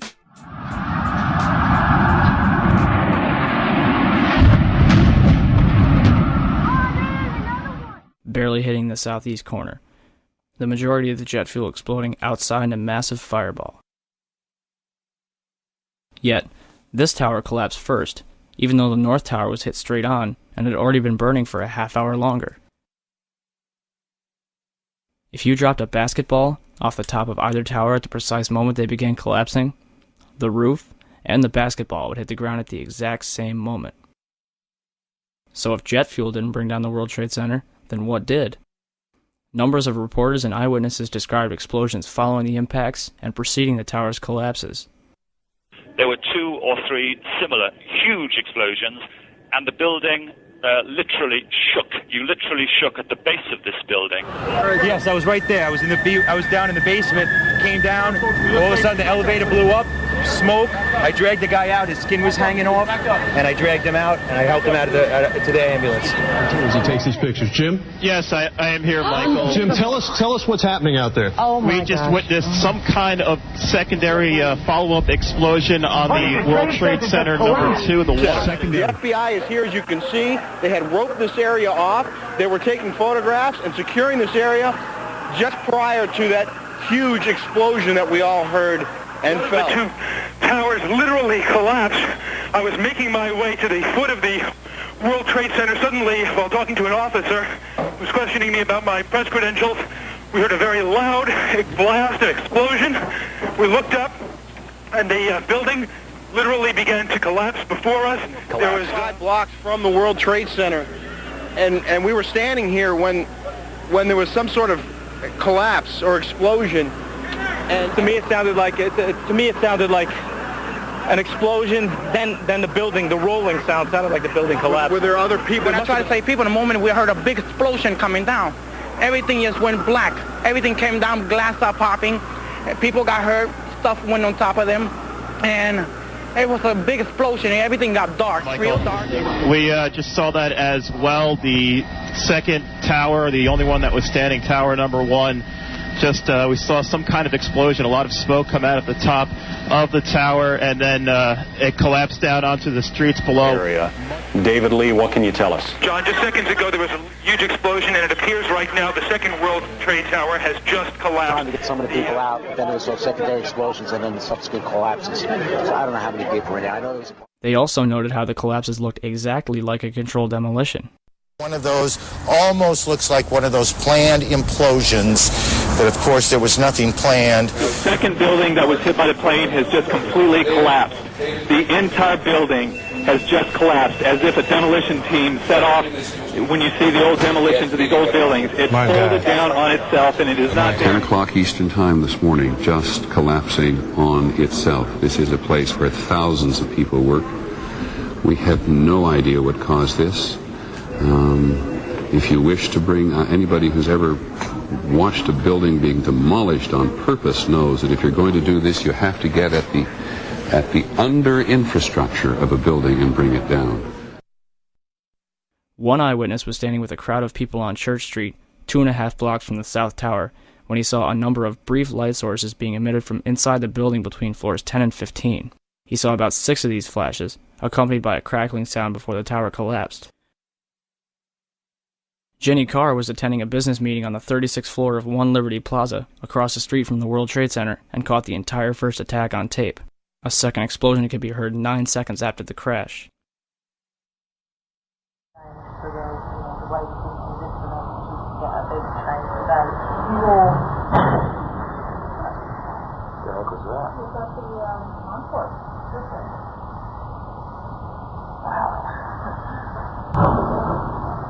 Sound like something crashed.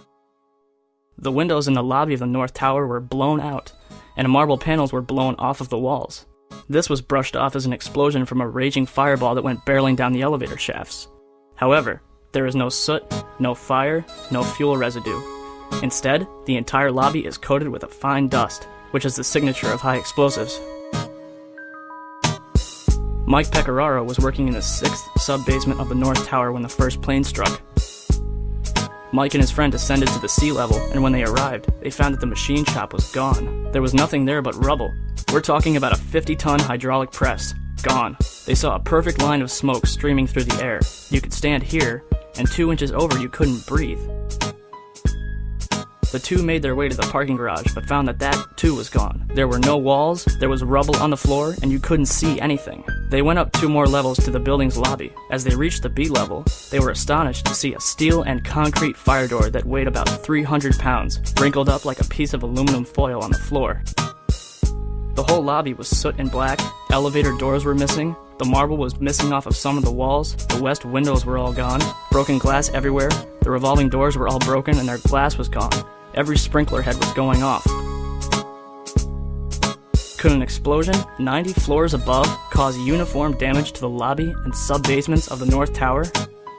But don't take their word for it. Ask the Fire Department of New York. First, we have this interview from the Naudet brothers documentary on 9/11. It was like the first in the wars. There was nobody there. Where the fuck? What do we do? We made it outside. We made it about a block. We made it at least 2 blocks, and we started running.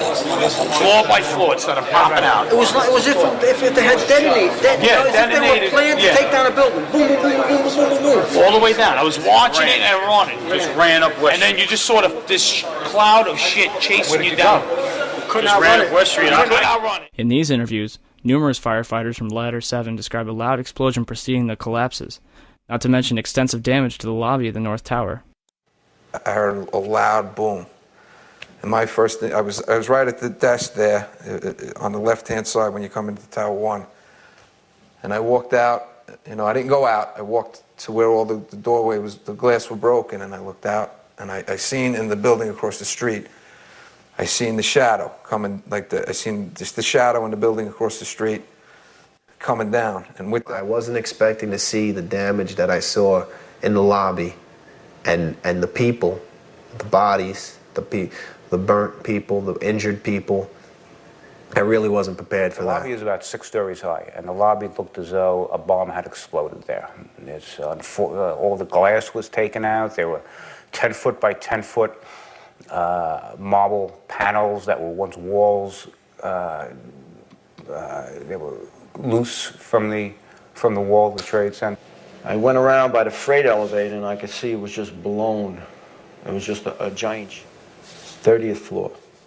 We hear another explosion. And at that time, we heard a huge explosion. Firefighter Louis Caccioli told People Weekly on September 24th, "I was taking firefighters up in the elevator to the 24th floor to get in position to evacuate workers. On the last trip up, a bomb went off. We think there were bombs set in the building." Then in the radio transmissions from September 11th, firefighters reported numerous additional explosions going off within the buildings. I got an eyewitness who said there was an explosion on floor 7-8. 7-8. We've just had another explosion. Warren Street because of the secondary explosion. We've got numerous people covered with dust from the secondary explosion.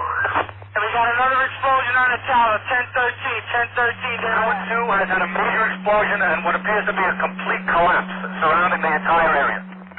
Who's involved in the secondary explosion at Tower 1? Moments ago, I spoke to the Chief of Safety for the New York City Fire Department. He received word of the possibility of a secondary device, that is another bomb going off, but he said that there was another explosion which took place, and then an hour after the first hit here, there was another explosion that took place. He thinks that there were actually devices that were planted in the building. We are continuing to hear explosions here downtown, and what we've been... Chief Palmer had reached the fire on the 78th floor of the South Tower and devised a plan to put it out. 1-5. We got 2 isolated pockets of fire. We should be able to knock it down with 2 lines. Radio that. 78th floor, numerous 1045 call horns. If the 78th floor was a raging inferno like the government would have us believe, then Palmer wouldn't have gotten as far as he did, and certainly wouldn't have been able to put it out. Kevin Ryan, an employee at Underwriters Laboratories, the company that certified the steel components that were used in the World Trade Center, sent a letter to Frank Gale of the National Institute of Standards and Technology, arguing that the steel used in the World Trade Center met all the standards for resistance against a fire. We know that the steel components were certified to ASTM E119. The time temperature curves from this standard require the samples to be exposed to temperatures around 2,000 degrees Fahrenheit for several hours. And as we all agree, the steel applied met those specifications. Additionally, I think we can all agree that even unfireproof steel will not melt until reaching red-hot temperatures of nearly 3,000 degrees Fahrenheit. This story just does not add up. If steel from those buildings did soften or melt, I'm sure we can all agree that this was certainly not due to jet fuel fires of any kind, let alone the briefly burning fires in those towers. That fact should be of great concern to all Americans. Alternatively, the contention that this steel did fall at temperatures around 250 degrees Celsius suggests that the majority of deaths on September 11th were due to a safety-related feature.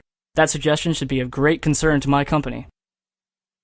The issue of the World Trade Center's collapse is at the crux of the story of September 11th. Ryan's statements directly contradict claims from the government and so-called experts stating that 2,000-degree heat inside the World Trade Center caused the towers to collapse. Days after writing this letter, Kevin Ryan was fired from his position. The collapse of the World Trade Center was picked up by Columbia University's observatory in Palisades, New York, 21 miles north of the World Trade Center. The South Tower registered as a 2.1 earthquake. The North Tower registered as a 2.3 earthquake. Won Young Kim told the American Free Press that their seismographs pick up underground explosions from a quarry 20 miles away. These blasts are caused by 80,000 pounds of ammonium nitrate and cause local earthquakes between magnitude 1 and 2. The 1993 truck bomb at the World Trade Center did not register because it was not coupled to the ground. And yet, on September 11th, both towers registered a magnitude 2 earthquake. In November 2001, Lerner Lamb said, during the collapse, most of the energy of the falling debris was absorbed by the towers and the neighboring structures, converting them into rubble and dust, or causing other damage, but not causing significant ground shaking. Mark Loiseau, the president of Controlled Demolition Incorporated, told the American Free Press that in the basements of the World Trade Center, where 47 central support columns were connected to the bedrock, hot spots of literally molten steel were discovered more than a month after September 11th. These incredibly hot areas were found at the bottom of the elevator shafts of the main towers, down 7 basement levels. The molten steel was found 3, 4, and 5 weeks later, when the rubble was being removed. He said that molten steel was also found at World Trade Center 7. The highest temperature was in the east corner of the South Tower, where a temperature of 1,377 degrees Fahrenheit was recorded. The molten steel in the basement was more than double that temperature. Do you still think that jet fuel brought down the World Trade Center? In all the videos of the collapses, explosions can be seen bursting from the buildings 20 to 30 stories below the demolition wave. Here,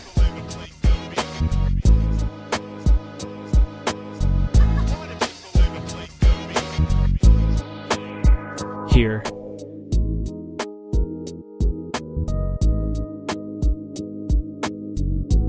here,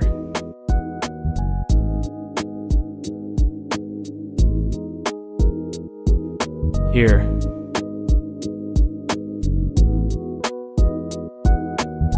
here, here, and here. Etienne Sauret was filming her documentary, WTC: The First 24 Hours, and caught both collapses on tape. Watch carefully.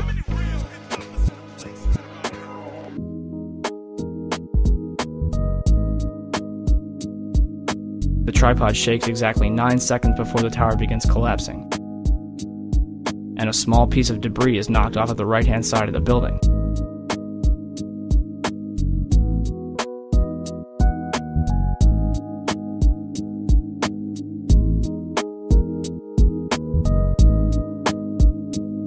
Not to mention this video of the second impact. An explosion is clearly seen bursting from the building more than 50 feet from the crash.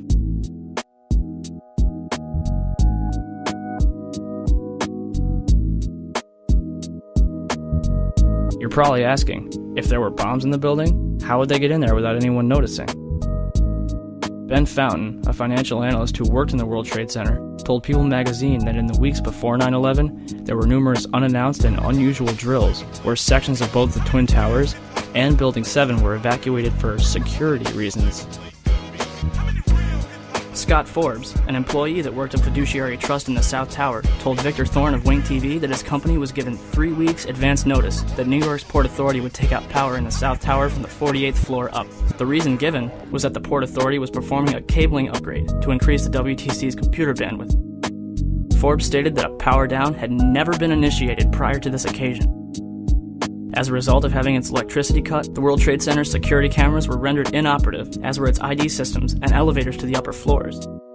There were plenty of engineers going in and out of the World Trade Center who had free access throughout the building due to its security system being knocked out. Also, video cameras on top of the World Trade Center, which were used to feed daily images to local TV stations, were strangely inoperative on September 11th. Daria Cord, a guard in the North Tower, told Newsday that security detail was working 12-hour shifts for 2 weeks before 9/11. But on Thursday the 6th, bomb-sniffing dogs were abruptly removed from the building. So who authorized all this?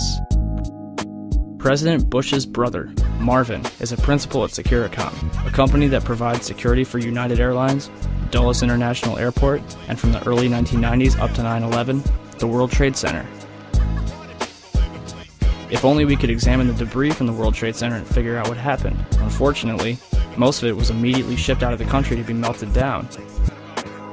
Maybe we should ask Controlled Demolition Incorporated, who was responsible for cleaning up after both September 11th and the Oklahoma City bombing in 1995. But I think the answer is simple enough. What happened on September 11th was a carefully planned, controlled demolition. It was a psychological attack on the American people, and it was pulled off with military precision. Building 7 to collapse. 10 o'clock Eastern Time this morning, just collapsing on itself. The second building that was hit by the plane has just completely collapsed. We have no idea what caused this. Almost looks like one of those planned implosions. As if a demolition team set off, when you see the old demolitions of these old buildings, it folded down on itself and it is not there anymore. If you wish to bring anybody who's ever watched a building being demolished on purpose knows that if you're going to do this, you have to get at the under infrastructure of a building and bring it down. We heard another explosion, and I'm assuming that's the one that came from the lower level, since there were two. And I said, right, because it was like 18 minutes apart. Well, this is the first explosion, and there was a second explosion in the same building. There were two explosions. Okay. Federal agencies that were down there do believe that there was some sort of explosive device somewhere else besides the planes hitting. NBC's Pat Dawson is close to the scene of that attack. Pat? Just moments ago, I spoke to the chief of safety for the New York City Fire Department. Chief Albert Turry, he received word of the possibility of a secondary device, that is another bomb going off. He tried to get his men out as quickly as he could, but he said that there was another explosion which took place. And then an hour after the first hit here, with the first crash that took place, he said, there was another explosion that took place in one of the towers here. He thinks that there were actually devices that were planted in the building. The second device, he speculates, was probably planted in the building. There were 2 or 3 similar huge explosions, and the building literally shook. You literally shook at the base of this building. First one and then the other. Some say after secondary explosions. When a big explosion happened, all of a sudden the elevator blew up, smoke. I dragged the guy out. His skin was hanging off, and I dragged him out, and I helped him out to the ambulance. Walking down the stairs, we made it to the 8th floor. Big explosion. Blew us back into the 8th floor. Just got out of the tunnel and it blew. The subway tunnel? Yeah. Tell us what's happening out there. Oh my We just witnessed some kind of secondary follow-up explosion on the World Trade Center number 2, the one. Secondary. We understand now there has been a secondary explosion on Tower 2. There was another major explosion. The building itself, literally the top of it came down, sending smoke and debris everywhere. Collapse. 5 blocks from the World Trade Center, and we were standing here when there was some sort of collapse or explosion. Do you know if it was an explosion or if it was a building collapse? To me, it sounded like an explosion. When I try to save people, the moment we heard a big explosion coming down, everything just went black. Everything came down, glass started popping, people got hurt, stuff went on top of them, and it was a big explosion. Everything got dark, real dark, like snow. The FBI is here, as you can see. They had roped this area off. They were taking photographs and securing this area just prior to that huge explosion that we all heard and felt. Coming over our radio, get out of the area, the second tower is coming down. They tell you the second tower is coming down? Yes, it's about to collapse. At 6:30, I tried to leave the building, but as soon as I got outside, I heard a second explosion and another rumble and more smoke and more dust. I ran inside the buildings, the chandelier shook, and again, black smoke filled the air. Within another 5 minutes, we were covered again with more silt and more dust. And then a fire marshal came in and said we had to leave because if there was a third explosion, this building might not last. We just saw that as well. The second tower, the only one that was standing, tower number 1, we saw some kind of explosion, a lot of smoke come out at the top of the tower, and then it collapsed down onto the streets below. David Lee, what can you tell us? John, just seconds ago there was a huge explosion, and it appears right now the second World Trade Tower has just collapsed.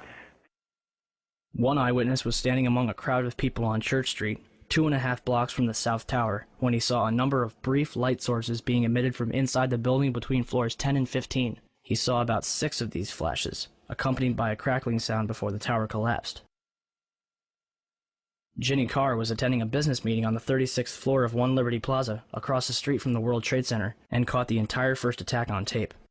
A second explosion can be heard 9 seconds after the crash.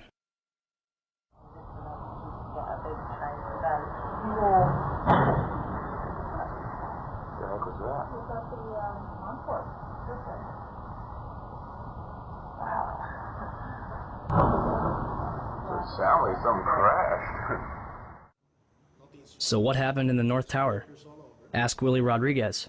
Willie, a janitor who worked in the World Trade Center for 20 years, was in sub-level 1 when the North Tower was hit. And all of a sudden we hear boom! I thought it was a generator that blew up on the basement. And I said to myself, oh my God, I think it's a generator. And I was going to verbalize it. When I finished saying that in my mind, I hear boom! Right on the top, pretty far away. So it was a difference between coming from the basement and coming from the top. And that's, everybody started screaming. And a person comes running into the office saying, explosion, explosion, explosion. He got his hand extended, and all the skin was pulled from his under his arm, all the way to the top of the fingertips, and he was hanging on both arms. Hanging and hanging. And then I look at his face, and he was missing parts of his face. And I said, what happened? What happened? And he said, the elevators, the elevators. And when there were many explosions, and when I actually talk about those explosions, they said that, well, there were so many kitchens in the building, and they have probably those gas canisters. And I say, I don't believe that, because the building was a Class A building. They have very strict guidelines of what you can put in a kitchen. And I really doubt it was gas. So there was a lot of misconceptions of what happened that day in terms of the explosions. But up to date, I haven't received an actual explanation about the different explosions that I heard on the upper floors and not all the way to the top. The windows in the lobby of the North Tower were blown out, and marble panels were blown off of the walls. This was brushed off as damage from a raging fireball that went barreling down the elevator shafts. However, the World Trade Center's core and elevator shafts were hermetically sealed, aka airtight.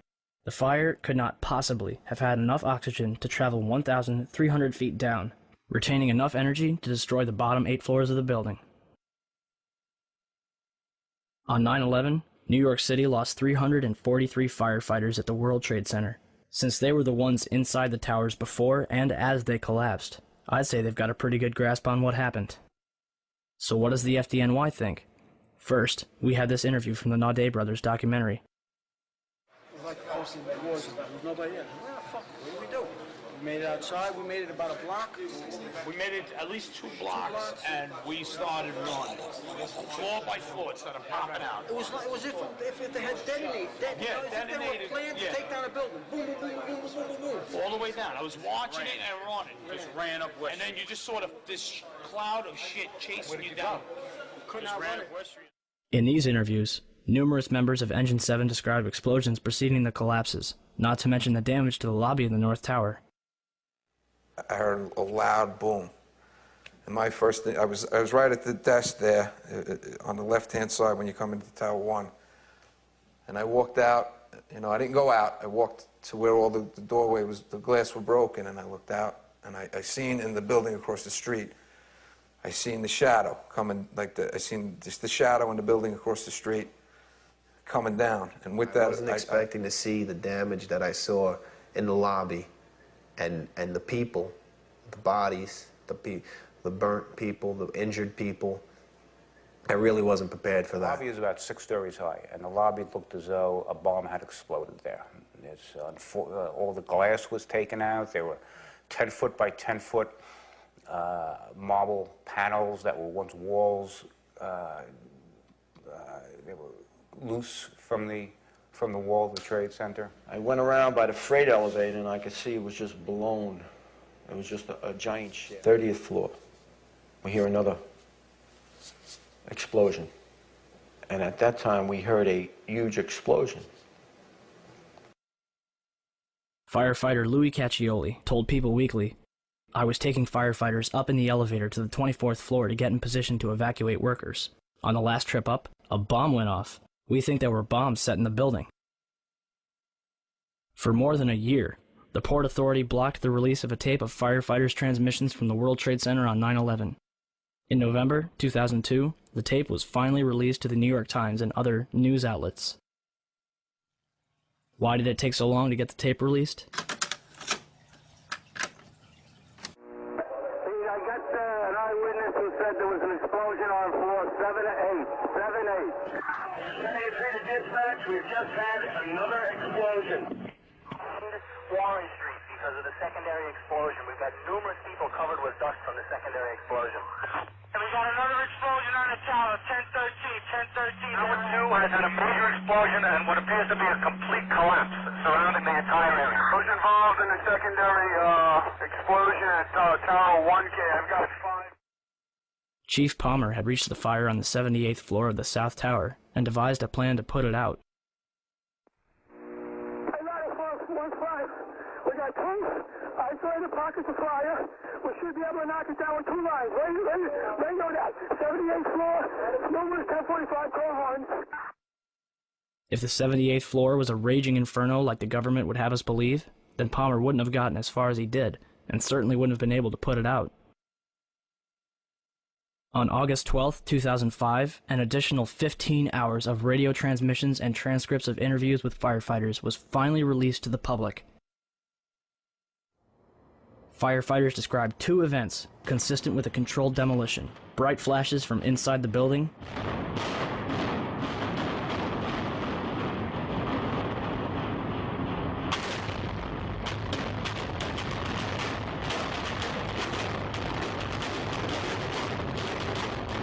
and a number of crackling sounds before the buildings collapsed.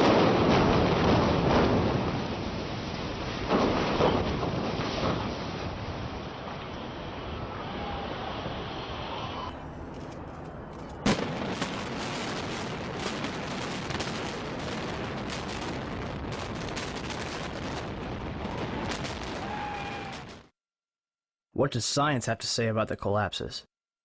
The collapse of the World Trade Center was picked up by Columbia University's observatory in Palisades, New York. The South Tower registered as a 2.1 earthquake.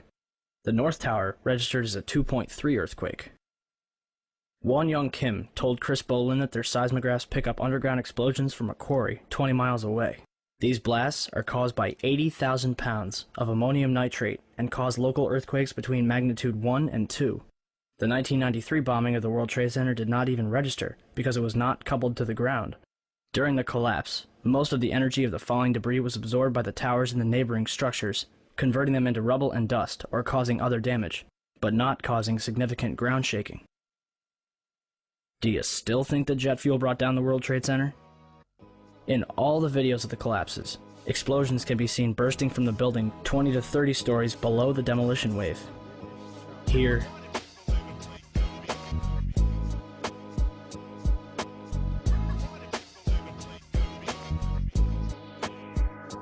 here,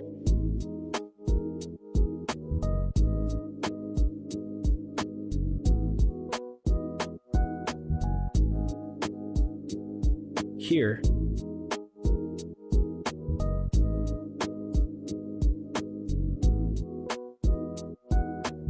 here,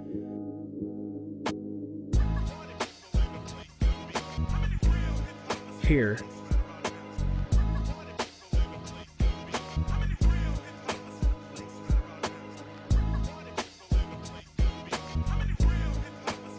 and here. Etienne Sauret was filming her documentary, World Trade Center, the first 24 hours, and caught both collapses on tape. Watch carefully.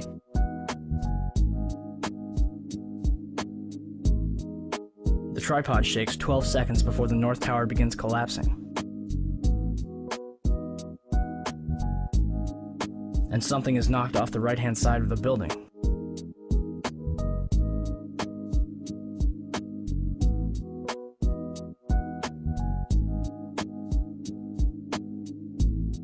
You're probably asking, if there were bombs in the building, how would they get in there without anyone noticing?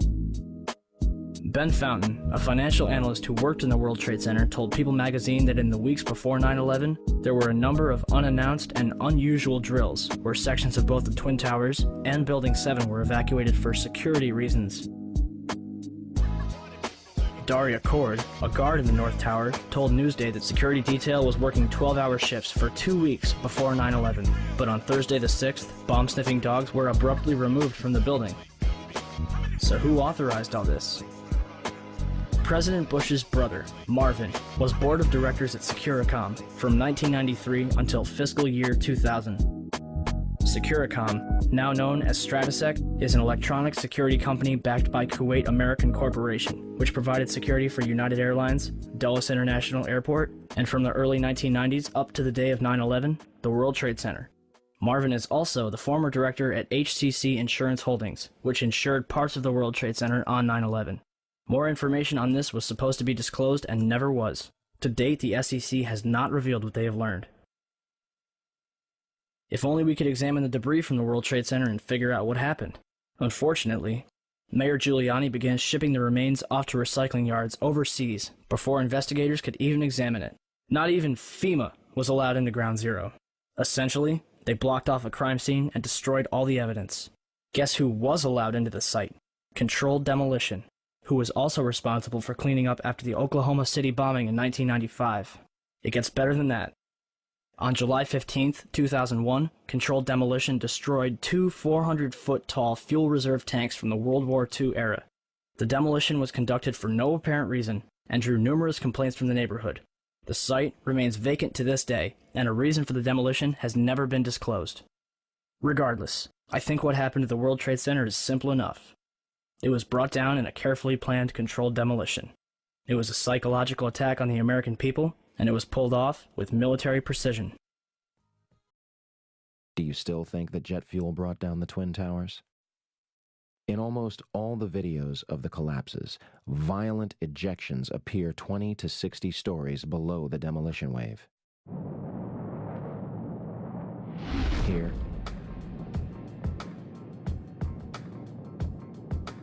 here, here,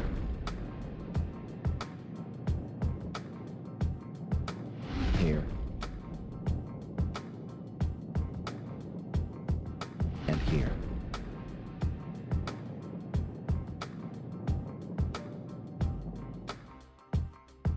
I know what you're thinking. If explosives or incendiaries were in the building, how would they get in there without anyone noticing? A December 2000 assessment of the World Trade Center recommended immediate renovation work on the steel columns contained within elevator shafts of both Twin Towers. Turner Construction, a company located on the 38th floor of the North Tower, was selected to do the job. Turner's CEO at the time was Tom Leppert, who had personal ties to George W. Bush and Carlos Gutierrez, Secretary of the Department of Commerce. The Department of Commerce is in charge of NIST, an agency that may sound familiar. Turner Construction also did fireproofing work on the very floors that were struck by Flights 11 and 175. Of course, all documents pertaining to Turner's work on the Twin Towers were destroyed on 9/11. In addition, President Bush's brother, Marvin, was on the board of directors at Securicom from 1993 until fiscal year 2000. Securicom, later known as Stratasec, was an electronic security company backed by Kuwait American Corporation, which provided security for United Airlines, Dulles International Airport, and from the early 1990s up to 9/11, the World Trade Center. According to the Port Authority, there are no records pertaining to the work that the company performed on the World Trade Center. So, a company with ties to the government agency that eventually investigated the collapse was responsible for doing renovation work inside the Twin Towers, and the building's security was run by a company with family ties to President Bush. And we have no records to prove what they did inside the buildings. Nothing suspicious there. I often get asked, well, how did they use this nanothermite in the buildings? It's as if there are people just trying to cast doubt, as if you can't explain everything, you have nothing. That's, of course, absurd. We have found explosive, unexploded, but explosive material in the dust. Now the next step is to find out who did it. So in other words, we've done the forensic CSI-style science. Now we need the criminal investigation to go along with that, to find out who could have made this stuff, first of all, and then who did make it. And then from there we can find out who ordered it being made and why. If only we could have examined the steel from the World Trade Center.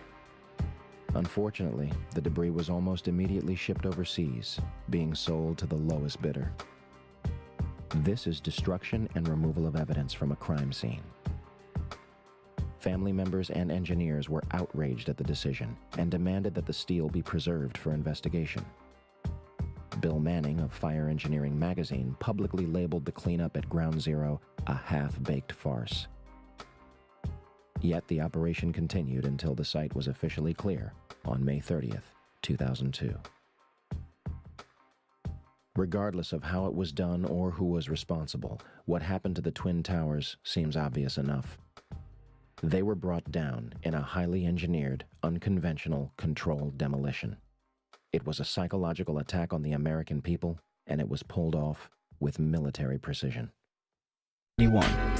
1 Meridian Plaza, a 38-story skyscraper in Philadelphia, burned for 18 hours across 8 floors.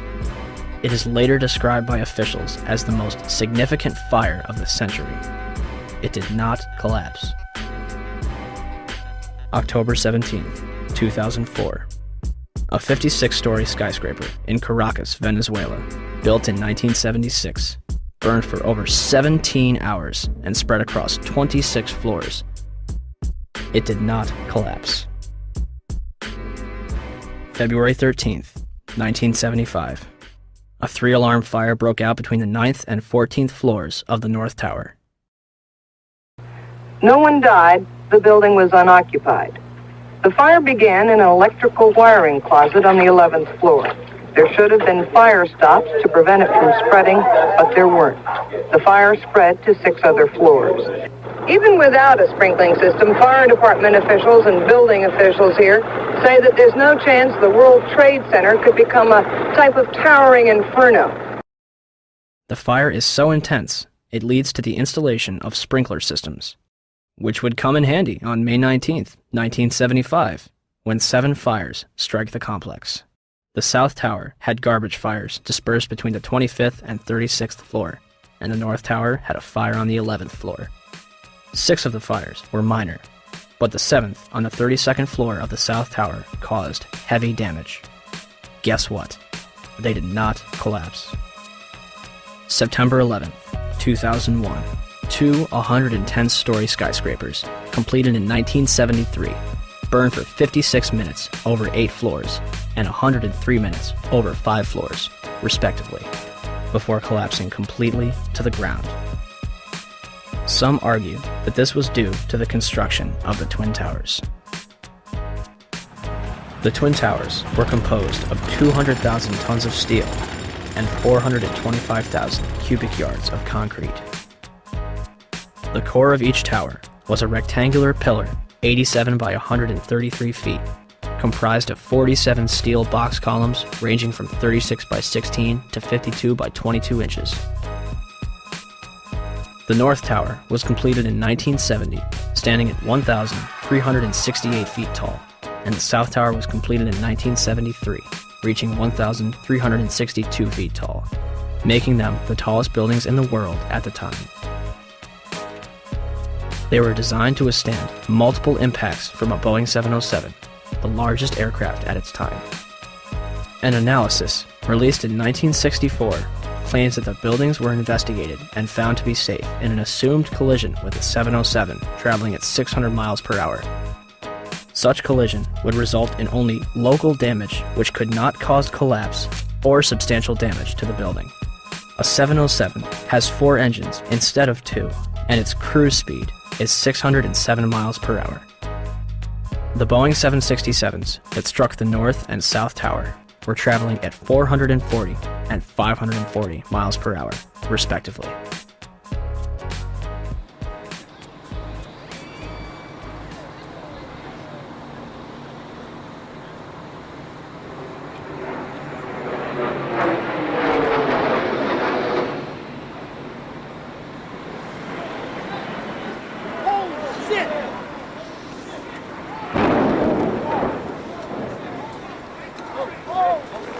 Breaking news on WCBS 880, right here, right now.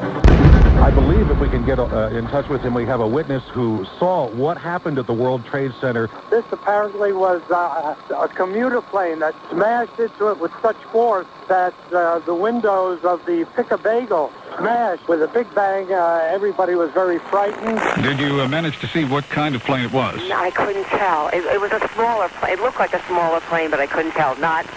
I'm not really sure. A medium-sized body plane with engines on both sides. Almost like a gray-black color in nature on the plane. I would say it wasn't a huge jet, but it was a plane that sounded like it was a fighter jet overhead. I work right next door at 74 Trinity Place. We heard the first one come in. I didn't know what it was. It sounded like a missile. Oh my God, Ed, another plane just hit the World Trade Center. Another plane. It was a medium-sized plane. Unbelievable. It would appear, Jim, as if there's more smoke coming from the ground at some point. And we used to have another, things have fallen to the ground and are burning. And we have... One gentleman told me he was on the 65th floor standing next to an elevator when the elevator exploded and knocked him out of his shoes. Another woman said that she was working on the 49th floor and she's seen people in the stairwells with burns, broken arms. People are passing out of the stairwells from the heat. She says there's a lot of heat and smoke. It's a horrible scene here. I'm live at Broadway and Fulton. Allison Keyes, WCBS 880 News. All right, thank you, Allison. Basically, there's people running around down the street. All the glass panes that are on the bottom part of the World Trade Center are all blown out. When I first heard it and ran over to the window, it looked like there was fire on the bottom floor. Well, they're ahead there. And all of this, the world... Oh, wait. Oh, my God. Oh, my God, the building fell. Are you there? The building just fell. You said it sounded like the 4th of July. You heard a big explosion before the building fell? I saw it as it was happening, and it sounded as if you had 100 of those little black cat firecrackers and you lit them all off at once. That's what it sounded like. It sounded like the finale of the 4th of July over the East River. Oh, my We just witnessed some kind of secondary follow-up explosion. 10 o'clock Eastern Time this morning, just collapsing on itself. We have no idea what caused this. Almost looks like one of those planned implosions. As if a demolition team set off, when you see the old demolitions of these old buildings, it folded down on itself and it is not there anymore. If you wish to bring anybody who's ever watched a building being demolished on purpose knows that if you're going to do this, you have to get at the under infrastructure of a building and bring it down. Right now, police have to determine is whether that explosion was caused from the initial impact of the plane or whether it was something that was exploded on the ground. Generally speaking, for a building to collapse in on itself like that, it would seem to indicate that there could have been an explosion, a bomb planted on the ground that would make the building collapse within itself. By that evening, eyewitnesses and experts alike were rushing to defend the official narrative of events, claiming that raging jet fuel fires melted the steel inside the Twin Towers. I saw this plane come out of nowhere and just ream right into the side of the Twin Tower, exploding through the other side. And then I witnessed both towers collapse, one first and then the second, mostly due to structural failure because the fire was just too intense. When one of those airplanes crashed into one of the towers, it was the equivalent of a 6-point earthquake. Marlene Davis is the Dean of Architecture at the University of Tennessee. She calls the 110-story tall twin tower tube structures. That means there are no internal columns holding it up. You know, when we saw this yesterday, people said, oh my goodness, there was a bomb on there. There must have been a bomb that collapsed. Must have been a bomb below. Right, that finished the job. Well, it turns out we heard from experts who said that, you know what, the fire on those floors, probably 1,500 degrees. Steel can only withstand so much because the steel structure that holds the building up was on the outside, and essentially the building started to melt and it gave way and it toppled. Engineers suspect the temperatures inside the crash areas could have quickly reached well over 1,000 degrees, perhaps approaching 2,000 degrees, beyond the melting point of any steel. They were not designed, perhaps, to take a direct strike from something the size of a 737 or an Airbus, perhaps fully loaded with fuel. Steel will melt. Physics professor and explosives expert Van Romero.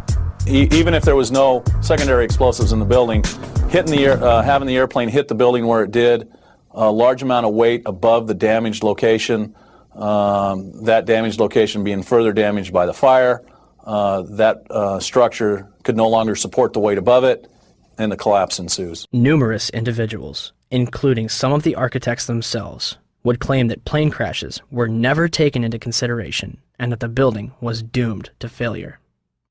Hyman Brown was the project engineer on the Twin Towers, the man on the ground in charge of making sure the buildings were built right, the way it was designed. Structural steel is fireproof to last between 1 and 2 hours, which it did, and then steel melts. Each tower was built around a central core. That core kept the building up, supporting the tower's so-called dead weight. But when steel melts, according to Brown, like dominoes, it falls. Brown says the towers were built to withstand 200-mile-an-hour hurricanes, the 100-year storm, the worst nature could dish out. But he says an airplane crash never entered anyone's mind. However, that's not entirely true. Yet the impact of the planes alone did not cause that failure. In fact, tall building designers try to anticipate air accidents. Marc Loiseau is president of a company called Controlled Demolition.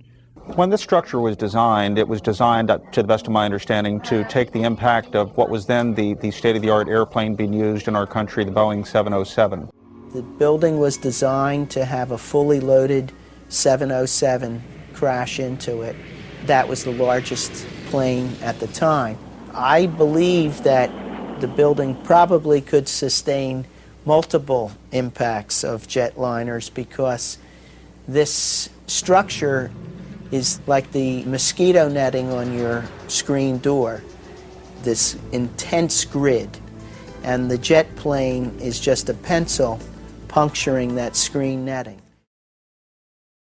John Skilling, the World Trade Center's head structural engineer, told the Seattle Times after the 1993 bombing that if a plane struck the building, there would be a horrendous fire, but the building structure would still be there. On August 21st, 2002, the National Institute of Standards and Technology, NIST, commenced their investigation. NIST is a government agency that reports back to the United States Department of Commerce, headed at that point by Donald Evans and later replaced by Carlos Gutierrez, both Bush cabinet appointees.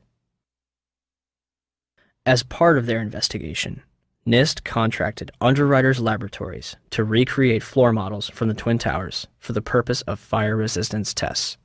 We heard about it in the news. We heard about it right away that the floors didn't collapse. Okay, so they tested these huge models. They're models, but they're huge. I mean, one model was essentially the same size and exactly the same as one of the types of floor sections used. And they tested it according to ASTM E119. They exposed it to much longer fire and higher temperatures than we know were present in the World Trade Center. So right away there was a problem. And that's August of 2004. The final report was released on October 26, 2005, producing over 10,000 pages. It will not explain the actual collapse of the buildings. They only claim to get to collapse initiation and state flatly that it led to global collapse. The report, admittedly, does not actually include the structural behavior of the tower after the conditions for initiation were reached and collapse became inevitable. We were charged with finding out the cause of the collapse, and we found what happened. I think we've scientifically demonstrated what was required to initiate the collapse. Once the collapse initiated, the video evidence is rather clear. It was not stopped by the floors below, so there was no calculation that we did to demonstrate that, what is clear from the videos. NIST concludes that they found no evidence suggesting that the World Trade Center towers were brought down by controlled demolition. Where would people get an idea like that? 1. Except for material that was blown outwards, the Twin Towers collapsed into their own footprint symmetrically at nearly free-fall speeds. Newton's laws of motion determine how long it takes an object to travel a certain distance in complete freefall.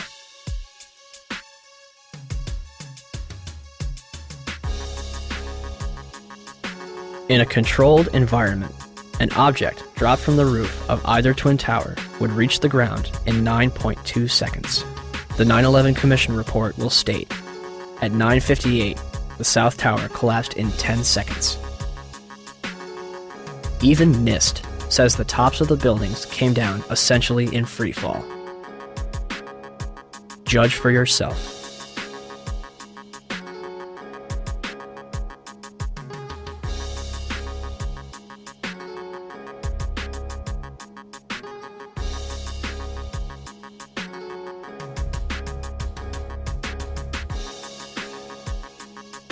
And our conclusion is that the building should not have fallen that rapidly if indeed fire caused the collapse.